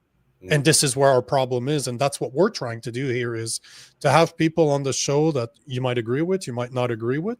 And Bumpy, this is the whole point. It's one thing for you not to agree with him, and you're right. It's your right. Nobody can take that away from you. But if he's telling you that this is not the case and you continue saying that he's wrong. Alex Friend and Jeremy McKenzie are no friends of mine. So, and yeah, I mean, one of the things that caused me to sort of be a political orphan is this thing I saw on the left where it was just always guilt by association, right? You hear that all the time. Oh, you believe that something that some hated person believes. It's like we don't have minds of ourselves. And if you agree with someone on one thing, you must automatically agree with them on every other thing. And so, our intention in creating this show and this community was to get away from exactly that kind of thing. So, yeah, I mean, obviously on the one hand, I think, we try to stop trolling and whatnot, but mostly it's just to keep the culture of what we envisioned, intact, because if you once you start to allow that kind of thinking come into a community, it just spreads and spreads, and that's really not what we're trying to create here. There's all kinds of other spaces on the internet for that kind of thing. So I appreciate that explanation there, and I think I think just from some of the comments here, a lot of people do also appreciate it as well. I think that a lot of people are saying that was a good explanation. At the end of the day, we've had people on this show that I absolutely do not agree with on many topics. That does not mean that, you know what I mean, and that's the whole point. But you can't call yourself a reporter if you don't talk to both exactly sides of the equation. Right. You can't assess people on the things they say. And the topic of this show is Alberta sovereignty. So I mean, by all means, Bumpy, if you disagree with him, that's your right. You don't have to like him, but even if he was a Nazi, that doesn't make anything he's saying here today incorrect. And let's just try to stay on the topic of the day, because we don't want to go down all those rabbit holes. Well, I'm curious if Bumpy voted for Pierre Poilievre or any of the other conservatives who stood up and applauded an actual Nazi in the House of Commons. Yeah, there's that. Come on, let's be real people here. And does he support sending a bunch of money over to Ukraine, who actually has Nazis? The actual Nazis. It's interesting. That term is just thrown around. It doesn't have much meaning in the political discourse today. Yeah, just like racist and stuff like that. It doesn't mean anything anymore. I've had a black woman on my show, and she was called a white supremacist because she was against DEI because it was hurting her community. She was on the police board in Vancouver, and she voiced her concerns about DEI being implemented in the police force in Vancouver because it actually hurts her community. She says, we don't need that. We don't 100%. Need to be finger pointed at, and we don't need that lift from you guys. It's a type of racism, she called it. So for that, as a black woman, from Nigeria who immigrated as a young woman here. Still call her white supremacist. She's now a white supremacist. Nonsense. Yeah. Nonsense. So Just when you see look- cancel culture, just identify it as that. And then bullying, identify it as that. Yeah. You must believe my interpretation of this person or else. Or Not else you're bully. this thing. That's bullying. Yep. And it doesn't hurt me. The PPC, they saw right past it. The APP saw right past it. My followers and the people that continue to join my show and watch what I do see right past it. I walk around in public, free and safe. Nobody harasses me in the real world. No. I get nothing but actual support and people who know me for who I am. This small group, which is less than half a dozen, they're free to say whatever they want. Welcome to Canada of exercising their freedom.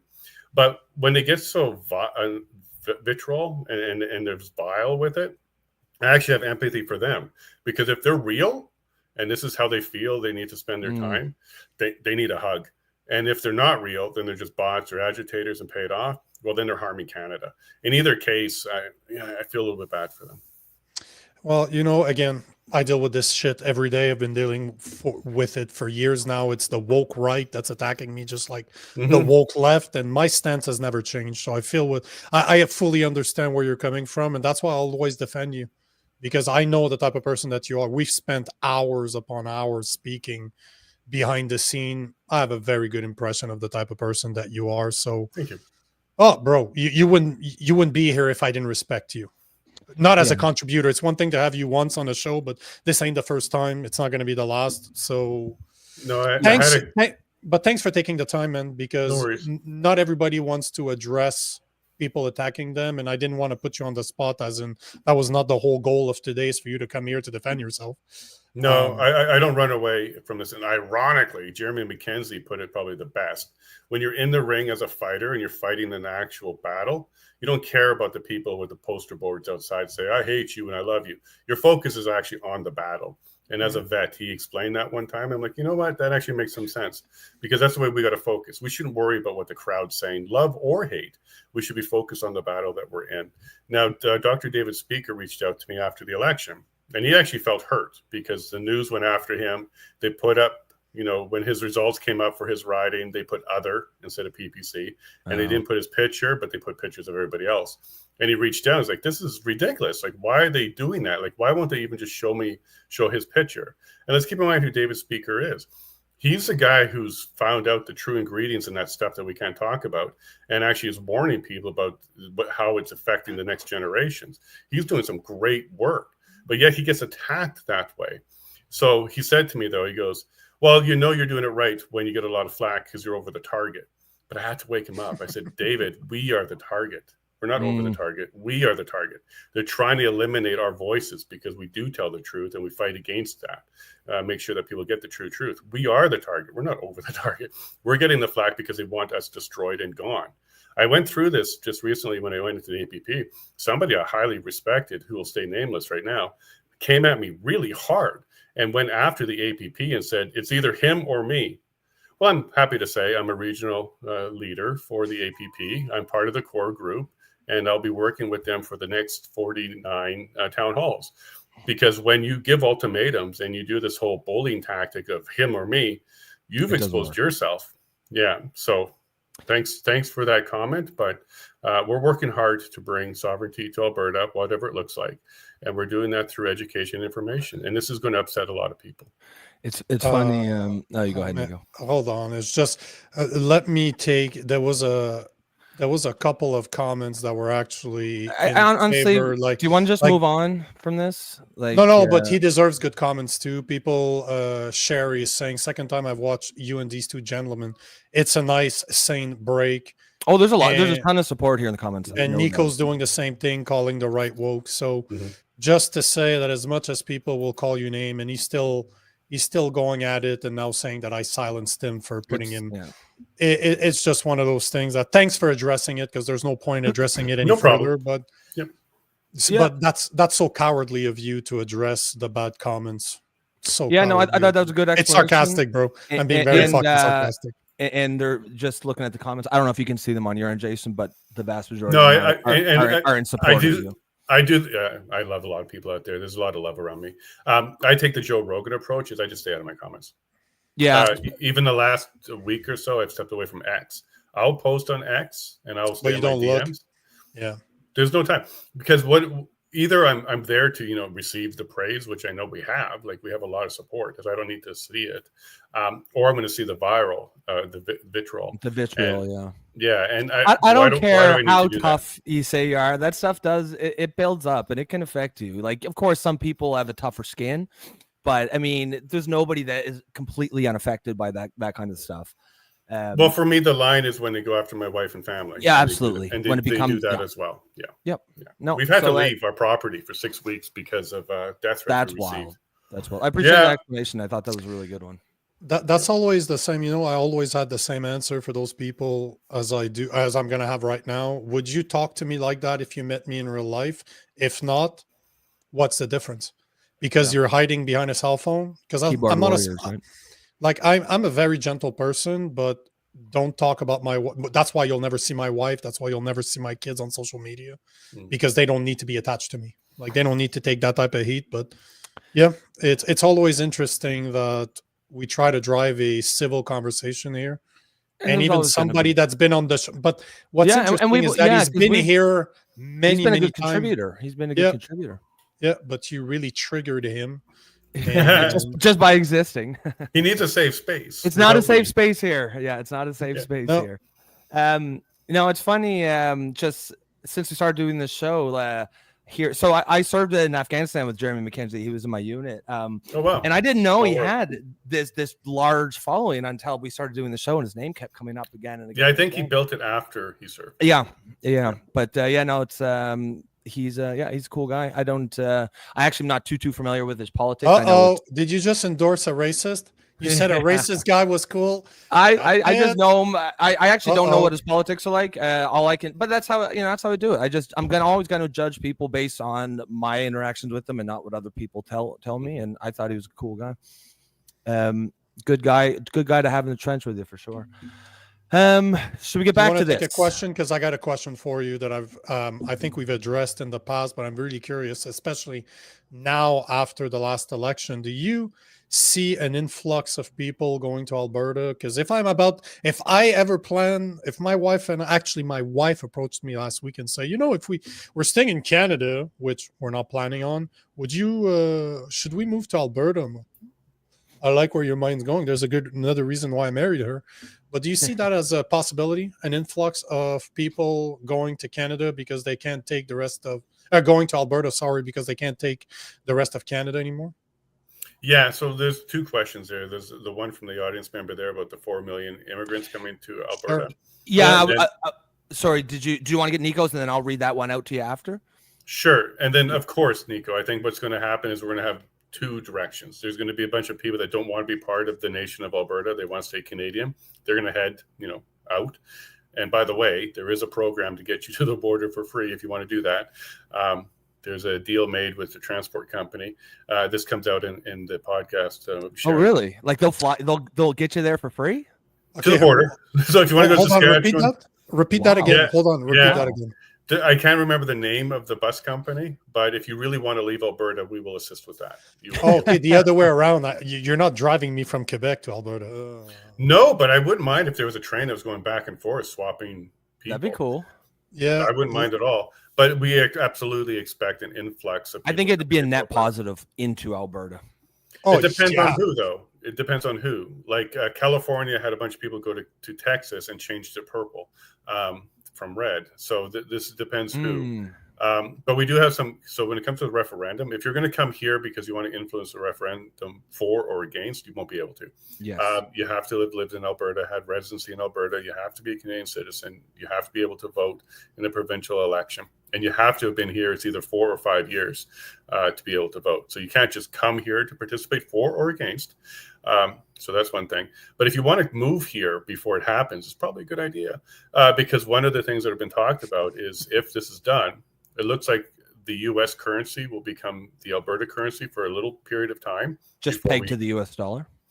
Well, start with the U.S. dollar on par, by the way. So the conversation is whatever Canadian dollars you have in your bank account the day of, on par with the U.S. So immediately you're going to get a 30 or 40% increase in value. And also when Alberta leaves, the Canadian dollar is going to drop like a stone. Mm-hmm. So it's probably a good idea to come and bring your dollars here to Alberta before that happens, because if that deal is made, it's going to be prosperous for everybody. And then the next part is when you are in Alberta before the referendum, you will be able to buy property using the Canadian dollar at the lower value, maybe get your mortgages at the Canadian dollar. And then when you actually get transferred over to the US dollar, you'll be able to pay that stuff off and be good to go. And this is part of the package that's being negotiated with the US, the free trade, the zero tariffs, and the parity with the dollar. Now, Alberta, again, this is the will of the people. So these are just ideas that are being floated right now. There's no group dictating this. These are just ideas that are being negotiated and talked about. But Alberta should have its own dollar as well after that. So, and it's going to be tied to the resources of Alberta, not a fiat currency. One of the last things we want to do is have another fiat currency, which is just something that could be printed. So being tied to Alberta's rich resources is hopefully, that's what the people want, the long-term goal there. So it's a good idea to move here to Alberta. But we see it working both ways. People leaving because they want to be part of Canada and not part of the nation of Alberta. And then lots of people coming here. Immigration question. I am obviously for immigration, and this is what gets the Diagolon community against me, because they absolutely hate the fact that I have an immigrant wife and they want her deported. So obviously I can't align with a group who actually wants to get my wife kicked out of the country. But immigration on its face is a positive, and a net positive for the country, because when it's properly functioning and working the way it's supposed to, what you're doing is bringing talent and resources to a country to help grow it. We are all immigrants at one point. Yep. So the fact that we came here to settle and build this country and bring our resources of labor and money, even, and riches, helps a country. It's when the system gets neglected or abused by government for political purposes where it really starts to strain the system and frustrate the people who are already here. I'm currently in a hotel in Calgary. I've been here for a few days. I am the minority in this particular hotel. There's a lot of people who basically live here because this is where they are being settled when they come to Canada. So when we go down to the breakfast area, there's a clash of culture like crazy. And it is frustrating as somebody who wants people to assimilate and take on our culture and help grow our culture, not replace our culture. So things like multiculturalism is an example of exactly that. This is a destruction of the Canadian culture. And I would support getting rid of multiculturalism and being assimilated. You are Canadian, so be Canadian. That's the goal there. Over-immigration is an abuse of the system. Illegals, people who have overstayed and they're not fulfilling their requirements or their commitments to Canada, they have to go back. They got to be deported. You have to come here legally, be here legally, go through the process legally, and be an asset to the country and to the community. And if that's what your intentions are, you're welcome. You're welcome to come. Now, Danielle Smith, she made that comment, which she gets a lot of heat for. And it kind of rightfully so, because she didn't break it down and explain it a little bit more. But she made that comment on... I'll just put that up in case the audience is curious. Did she actually say she wanted to import 4 million immigrants? What she said was double the population of Alberta to 10 million.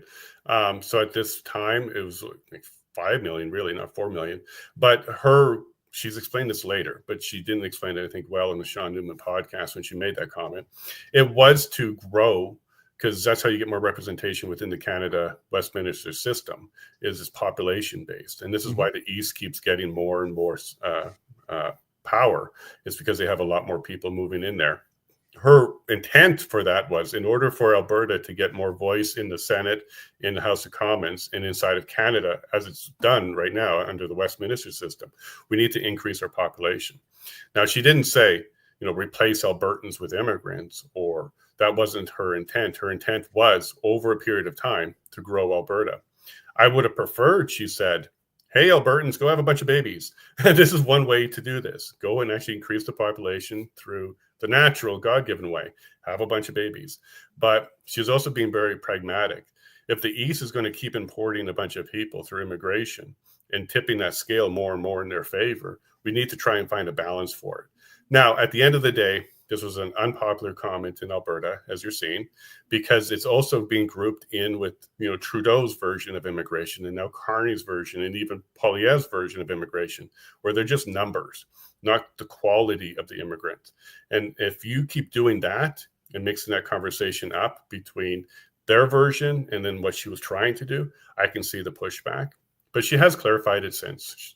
Immigration is a good thing, whether it's domestic or foreign, as long as you've got quality people coming in and they have the right intention, which is to be Albertan and, you know, contribute to society in that way, but not try to replace anybody and take over all the jobs.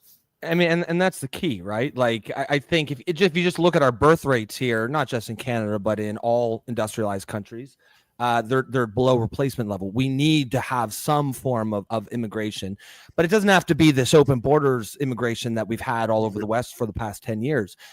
You know, I believe that being one of the few countries in the world that most people want to move here is a massive strategic advantage, and we are profoundly squandering it when we just allow anybody who knocks on the door to come in.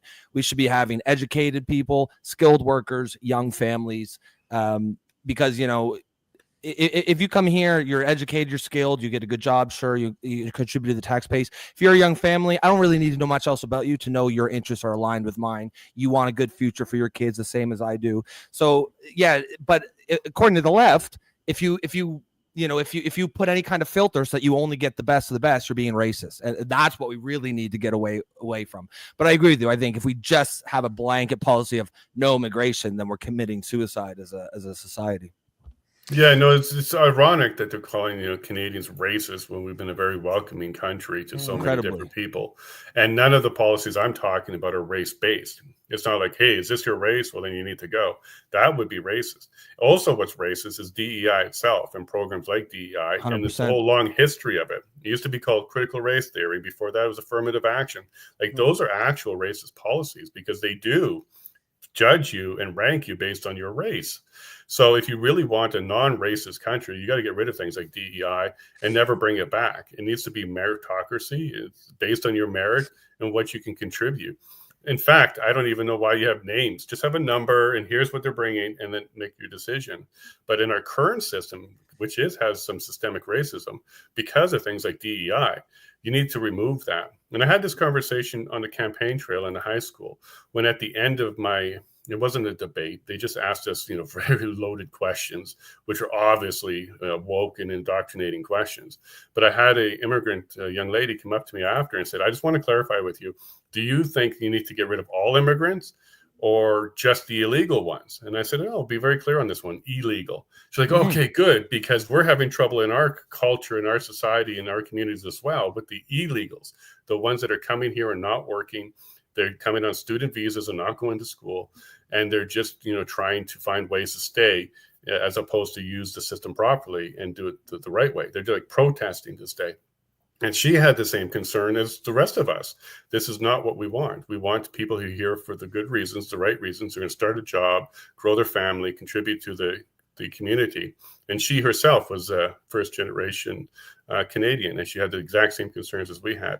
I think I earned her vote that particular day because that community is also very upset because they're also getting painted with this brush through the racist system that you need to have a step up and you can't earn your way up without, you know, virtue signaling and helping, you know, you do that. And that community as well wants an equal playing field, and they want to make sure that we're all treated the same. And that includes, you know, Caucasian, white, or males like myself. We should all be contributing the same way. Mm-hmm. This is what's causing a lot of division is I do have concerns that my sons will not be able to get that job at Dairy Queen because of DEI programs. If we remove that and it's just merit-based, then they will have an opportunity to serve ice cream to their neighbors. Yeah. I just wanted to address Sanji. I think she's one of your followers saying that no questions being answered on here. I might head to Discord. Just so you know, you don't see where we have hundreds of comments that there's no way for us to address all. Like there's absolutely zero way. So we're not ignoring you, Sanji. And I believe that you're one of Jason's followers because you're coming from his YouTube channel. So I would imagine that you're not seeing all the comments that are here right now. So I just wanted to address it because you've been participating and we're seeing your messages, but unfortunately there's hundreds and hundreds and hundreds of them. And there's no way for us to get to all of them, but we do appreciate all of your comments. And, you know, I wanted to ask you something. I've been asking this question to pretty much anybody that's political And man, just this morning watching this damn cabinet, this Mm. new cabinet where we have a minister of Canadian culture. And I'm like, what is Canadian culture? Like, if you had to explain to a foreigner that's never been to Canada, what is Canada? What do we stand for? Can you answer that question? Well, the current Canadian culture is very different than what I grew up in, which was very tolerant, very welcoming, and very eager to assist people to prosper and grow. The current Canadian culture is to dilute the culture itself and remove it. A post-national state is what Trudeau called it, which literally means no identity at all for Canadians. We're just, one of the states on the global stage. So the current Canadian culture is to dilute and remove the culture that I grew up in. The one that I hope we will have going forward is hardworking, prosperous, and intelligent. Like, I would like the Canadians to be known as a really intelligent country, or Albertan, the nation of Alberta, to be known as prosperous, intelligent, because we're doing things the right way. We're not doing things with, cancel culture or being pressured or attacking any group at all. We are the culture of somebody who's very accepting and helps people become prosperous for the goal of being stronger in the future. I want a place where my children can grow up.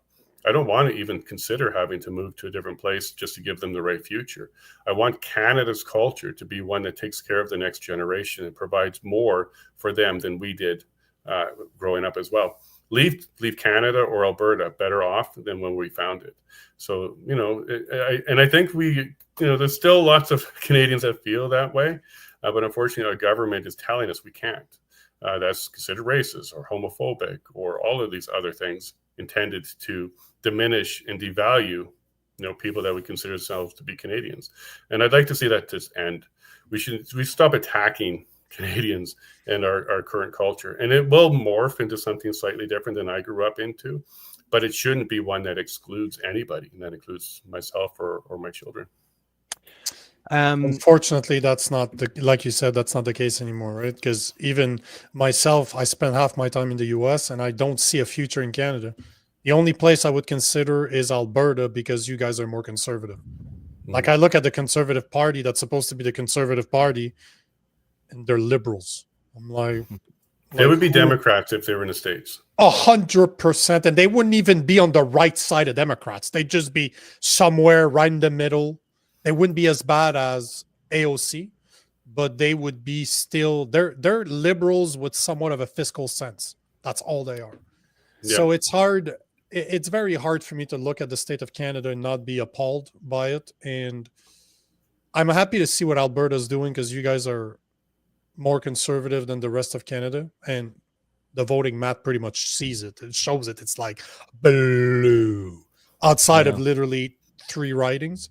But man, it's hard for me to see a future in Canada. And unfortunately, I think that's the reality for a lot of Canadians out there, that they don't know where to go. And they might not have the options that I have, like going to Italy, for example, or still going to the US. But yeah, I'm happy to hear guys like you that might be bringing those people over, like have internal immigration, interprovincial immigration. Absolutely. I've got a question from Cyril Arnold. He says, Jason, who do you see emerging as leaders of the movement, and who are the surrogates for the movement? The court of public opinion must be one, and more personalities speak to a diverse population. Okay, so that's a great question. There shouldn't be a leader. Quite frankly, that's what I would say right now. What there should be is a bunch of groups being led by people. And what I'd like to see is a whole bunch of groups come together around their ideologies and their plans for the future. So if you want a 51st state and you think Alberta should become a 51st state, join a 51st state group. And there's several of them to choose from. There's some that want a republic. There's some that want to just join the US. Find a group, get yourself into one of them and go ahead and align yourself. Because what we need is all of them to become an alliance. We need an alliance. Just like in World War II, there wasn't one country.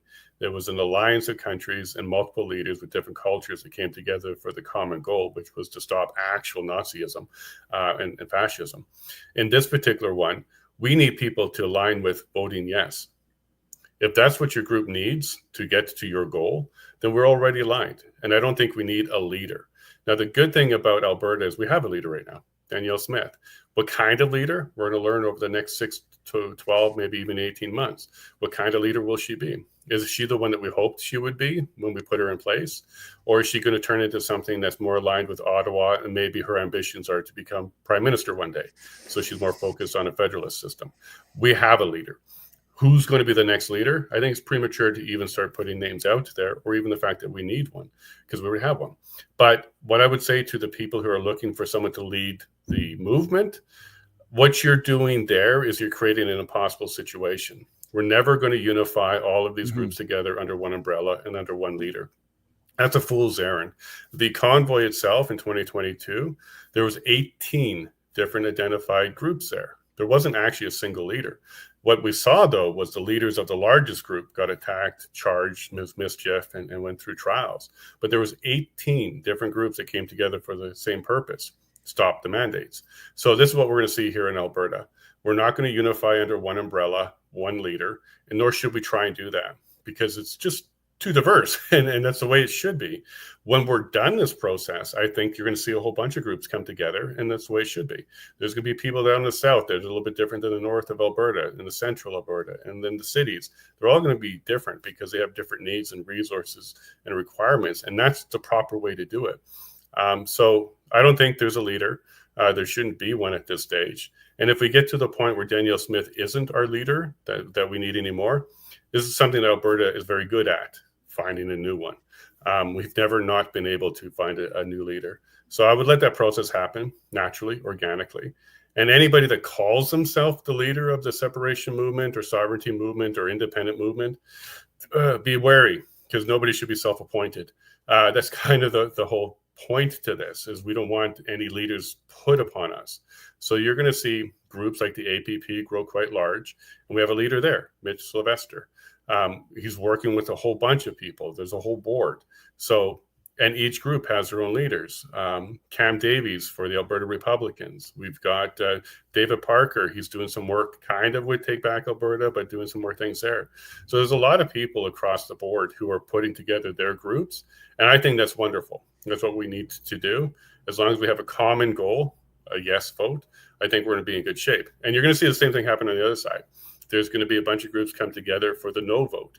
And I don't think there's going to be a single leader, Nenchi or something like that. I don't think there's going to be a single leader. You're going to have leaders of the groups coming together and aligning for the common goal of a no vote.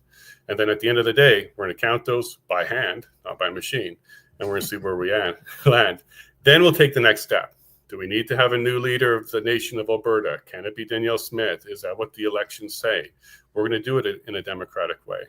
But I definitely want to become somebody who is helping the education portion of this, getting the truth out to there, and making people far more informed for that informed decision when it comes time to make it.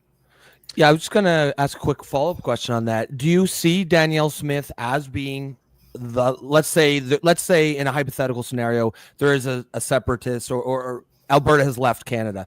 Do you see a Danielle Smith as being the leader of that, or would it be held against her that she didn't come down on the sovereignty side immediately, or do you think that she would be considered not pure enough? I guess that's a good question. Albertans are pretty forgiving. She was with the Wild Rose. She crossed the floor, and still elected her. So there's a lot of second and third chances in the blood of Alberta, which is good, because I don't think one mistake should define you. But I think it's a little premature to decide whether or not she will be that. I think her test is going to come, and there's going to be a few more of these test scenarios that she's going to have to get through to prove to us who she is. She could be the leader that actually makes this happen way quicker than any other process. But if she doesn't want to make this happen and the people said yes, we still have options, but it's kind of like, a difficult divorce versus an easier divorce. Mm-hmm. So I say, let's give her the opportunity to lead this ship and see where she takes it. And if she hits an iceberg or hits the ground and, screws it up, well, this is one thing that we're very good at, is finding a new leader. But at this stage, I would put my support behind her. Like, that's what APP is. We are going to help create a parade to help the leader of the day, whoever it may be, to go ahead and do what's right for the people. So we're going to create the parade. Currently, she's a leader. She'll be put in front of it, and we'll see where she goes with it. If we have enough support, 1.5 million yeses, I don't think she's going to disappoint.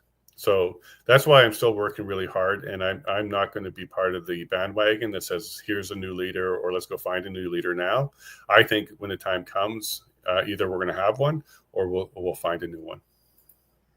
I wanted to take a question from one of your followers, conservative gal. She's saying, I'm wondering what y'all, I can't see you and all. I spent too much time in Alabama. I see y'all. I'm just wondering what you all think of the clear question that APP announced. Yeah, so what I'm going to do is I'm going to try and pull it up because I do have Yeah, a I was just going to copy of it ask, here. what is that? Because that stuff matters, right? The very specific wording of these sorts of things does matter. Yeah, so that clear question was developed with Keith Wilson. Sorry, I just want to end this audio. Keith Wilson and Jeffrey Rath. So here we go. Do you agree that the province of Alberta shall become a sovereign country and cease to participate in Canada? Something along those lines. The bottom was cut off. Okay, so here's the thing about the Clarity Act. It's not clear. Okay, the Clarity Act itself didn't create a question that says if you ask this question and get a yes, then it'll be okay. It just basically said, hey, it's up to you guys, and then it'll be the House of Commons that decides. So is it two questions in one? This is something that came up during the conversation yesterday. I don't think so. Personally, I think I would reverse the question. Like, do you want Alberta to secede from the country, or from Canada, and become its own country and be a sovereign nation? Because what they're trying to do is make it very clear in their minds right now, to make it very clear that we are going to secede and become a sovereign country. Here's the problem with that one. I'm not in a position to say yay or nay if it's good enough. I think it's clear, but the House of Commons are going to be the ones that decide that. The second thing I'm going to put out there is we still have time. Okay, so if this is really such an issue for some people and we need to kind of clarify it a little bit more, there's still time. This question hasn't been asked yet, but that's not the straw that's going to break the camel's back. It's going to be whether or not we get that yes support. So my question to people that have a problem with the question, question for the questioners, is whether or not that question, you're going to vote no against it. Like, is it clear enough to you what it means for your yes vote? And if the answer to that is yes, well, then we're good. What we need to get is, I think what's more important than the clear question is a clear result. So if we get 70% plus on the yes, that's going to be a lot more important. Conservative gal says she thinks it's too wordy. Maybe, but is that enough for you, conservative gal, to vote no? But if your vote is still a yes and you understand what it means, then we're in good shape. Now, this is not in stone. This is not Moses coming down with this, in stone. As we do the 59 other town halls, I'm sure this is going to come up a little bit more, and there may be some alterations to it, but we're going through a process. Mm-hmm. If conservative gal and others are going to vote no because they think it's too wordy or it's not clear to them, we're going to have to address it. But if they're still going to vote yes because they understand it and it's clear to them, well, then we're going to have to take that fight to the House of Commons. But what's going to help that fight to the House of Commons is the result. How many people voted yes? And if it's overwhelming, like over 70% of the voter base did, then we'll go ahead and do that. I'm getting the signal that it's time for me to check out, by the way. All right. Anything you want to say as you leave? Yeah, Jason, if there's anything you wanted to add as your final word of the day. Find a town hall, go to it. It's going to be in your area all over Alberta. Bring these questions forward. Nothing set in stone. And the APP is not the deciding group. We're not making the decisions. What we're trying to bring forward is the information as we have it, because this will be a democratic process. So don't come to the APP town hall expecting, how is the currency going to be developed? What's the trade with the U.S. going to look like? How are we going to handle the national parks? And what's the deal with the Indigenous people? That's not the place for that. The place for the APP is to provide all the information as it stands today to get us to the referendum and then to a yes vote. So we can sit down as a new nation and answer all these questions through a constitution convention, because that's where the proper time is. You don't focus so much on what school are the kids going to go to when you're doing the divorce. You finish the divorce and then you figure out where everything settles. Are the kids going to be with you 50% of the time, and then with the wife 50% of the time? And are you going to have two schools? Like, don't get stuck in the weeds. Let's focus on what we need to focus on right now, which is to get the first job done, that referendum and a yes vote, and have faith in the fact that we're all going to be sitting down as adults and people that want a good, strong nation of Alberta to bring that forward. And then that's when we'll have those conversations. Don't get yourself stuck with what's going to happen later at this stage. Yeah, just one step at a time. Just before you go, I will put this one up just because I think it's only going to be a 1 or 2 word answer. You can make this real brief. But Paulette wonders, will this independence cut us free from the monarchy and all strings attached? She's with you from Southern Alberta. Paulette, the answer is probably most likely yes. That's what the Constitution Convention will be. If a majority of Albertans want to be a monarchy, well, then that's what a Commonwealth, then that's what we'll have to do. Because again, it's not for the APP to make those decisions. What we're going to do is open up the table to have those conversations. Now, I can tell you from the polling I've seen, there's no chance. Yeah, that's what I would think. There's no chance. But I don't want to be the one that says, no, we won't. Because that would be disingenuous to the process. But I would be highly surprised if Albertans want to be a Commonwealth at the end of this. I agree with that 100%. Can you, because I know this tonight, you are you're live streaming the recording of the APP yesterday that happened in Calgary. Yeah. I will be restreaming it on all our platforms. Because can you send us can you send me on X the StreamYard? I'll reshare it so that we can do it. If you want, we can do it that way. Either way. The way it's set up with StreamYard, I can't, because it's a video it's not a studio production. But what you can do is you can take the I'll just restream it directly. But just to say that if you guys want to see what the APP spoke about yesterday, it will be restreamed tonight. You'll see it on my platform, on Jason's platform. Maybe Rob will restream it as well at 8 p.m. Eastern time tonight. Yep, so 6 p.m. in the nation of Alberta, 6 p.m. You'll be able to see it there. I'm Eastern, bruh. It's 8 p.m. Eastern time, 6 Mountain time. But yeah, you can see it tonight if you're interested to know what their first town hall looked like. So yeah. Thanks for being on, Jason, brother. thanks so much for being here. As always, extremely informative. I'm sure you'll be here again as events warrant. But appreciate your time. And I mean, I know I learned a lot. I'm telling by the comments that the audience is really lots of thank yous in there as well. But appreciate you for taking the time, sir. And hopefully we'll have you back. It was a wonderful stream and a little bumpy at one time. Thanks. A little bumpy. Yeah, a little bumpy. Buzzing. Absolutely. Have yourself a great day, and I got to check out. Yeah, you too, Jason. Have a good one. Bye, man. Yeah, bye. Hey, guys, we still got another 20 minutes or so don't check out just yet. What did you guys think? I would probably call it very soon. I've been recording straight since 9. Okay. Since 9. Let's say 5 minutes. 9:45. Yeah. 5 minutes then.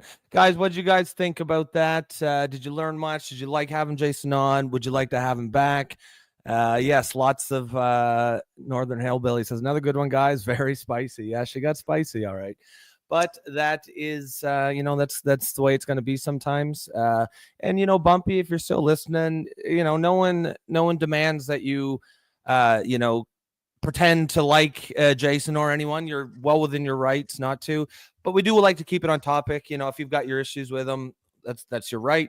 But, this is the topic of the day, is the Alberta sovereignty movement. So ideally, we would keep the discussion to the what Jason's actually saying. Yeah, it's, again, you're entitled to your opinion. I'm used to people calling me names, calling me whatever the hell they want. So it is what it is. Yeah. Again, Bumpy, just so you know, I just don't appreciate you do that to the people that are in the comments, because they don't deserve your attacks. Like, you can attack me all you want.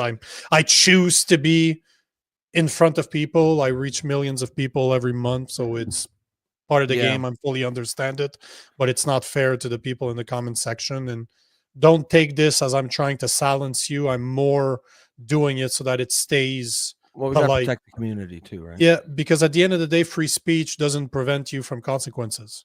Yeah, it allows you to say what the hell you want to say. That doesn't mean that there's not going to be any consequences to what you're saying. So you clearly normally, had some baggage there to try to check that stuff at the door here. Bro, sure. Did they attack you first, or you attacked them first? You know what?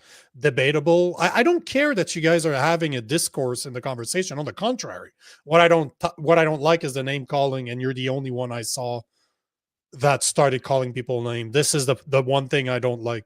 People can easily block you if they don't want to hear you. That's fine. They don't have. They can block you, and I'm not their parent. I'm not going to do it for them.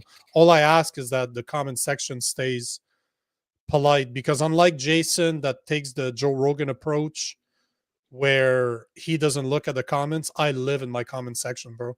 Whatever the platform I'm on, I spend at least an hour or two a day just going through comments and just speaking to people, and 2.5 hours here, right here, taking comments from people. So I live off of this. We love, I know Rob is the same. We love comments. That's why we do Absolutely. it live. Yeah, Because absolutely. we don't have to do it live if we didn't want to interact with you guys, but that's the whole point. So No, and that'll be, that's going to happen from time to time. But yeah, I mean, Bumpy, you've been a great contributor, and so of course we want you to keep coming back.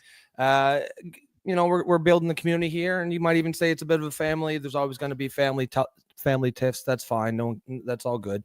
But yeah, as Nico said, just try to keep the attacks on free speech. Just don't call me late for dinner. Yeah. Say whatever you want, but I'll put it into better words. Like, you can tell me whatever you want. That doesn't mean I'm going to invite you to dinner. Yeah. I agree. yeah, exactly. Right. Guys, you want to wrap this up now? Yeah. The only thing I would ask you guys is, if it's the first time on the show, make sure to like, make sure to comment, make sure to share the stream. If you want to be part of the conversation next time, join us on the YouTube channel at the Poli Orphans. This is where we get hundreds and hundreds and hundreds of comments every show, and that's where that's where the action happens. But that's the type of environment we're trying to create here. We want to create a community where those conversations, people can disagree, as long as you do it politely. Show your work, as you like to say. That's what we encourage. Exactly. So, and guys, if you want to support, we do have a membership on YouTube. If you want to support us, $2.99 a month. Not only will we try to, you'll get priority in the comments, you'll also get access to our Discord server that is 100% uncensored. So you get to speak about whatever you want with other like-minded individuals or people that are going to debate you. But not only that, but it will also give you the opportunity to share what you think we should talk about. So you get the chance to influence the show, pick the topics we're going to talk about, because normally we're going to run a bunch of trending topics, just talk about it, and we'll pick your videos, your comments, your articles that you're sharing, give you credit for it. So if you want to be part, if you want to help support us and build a show that makes sense to you, join the Discord server as well. That's the way to do it. Guys, as always, we appreciate you being here with us today. It did get a little spicy, but that's what happens sometimes. Hopefully you guys picked up some new information about this. I know I certainly did. I thought Jason's a great guest, and I think we're lucky to have him here as he's an asset to the show. Guys, you could have been anywhere in the world today, and you chose to be here with us, and we're always going to appreciate that. As you can see, the show thrives on audience engagement. So if you're coming back tomorrow, remember to drop comments in there. That we'll try to get to them. We're getting a lot these days, and so we cannot unfortunately get to every comment, but that is one of the perks of getting the membership. We will always prioritize your comments. You will also get access to the Discord server, where this conversation continues 24/7. Appreciate all the comments today, all the engagement. It was a great time for all of us. I think, a few bumpy moments, a little play on words, but all good. That's what happens sometimes in a community. It is what it is. Tomorrow's another day. Check with us tomorrow. And do we have anything on do we have any guests tomorrow, or are we just a normal show? Oh tomorrow. My God, it's just wild, you right? and I tomorrow. Yeah. No, it's not true. I lied. Jason's coming. Oh yeah, that's all. Jason's normal show. Yeah, but Jason D from NYC Varsity Sports is going to be up. Oh, he's going to tell us about the pharmacy. That's actually a big deal. The drug plan that Trump's going to do. So yeah, so that's what we're going to talk about tomorrow. But of course, if you have any specific topics you want, throw them in the Discord server, and we'll probably get to those. Prairie, great. She says, great show, Rob and Nico. You again, Prairie. Yeah, it was great seeing you again. We knew you'd come back. We knew you'd be back. Prairie can't stay away. Guys, we will catch you tomorrow, same time, same channel. Have a great night. Peace out.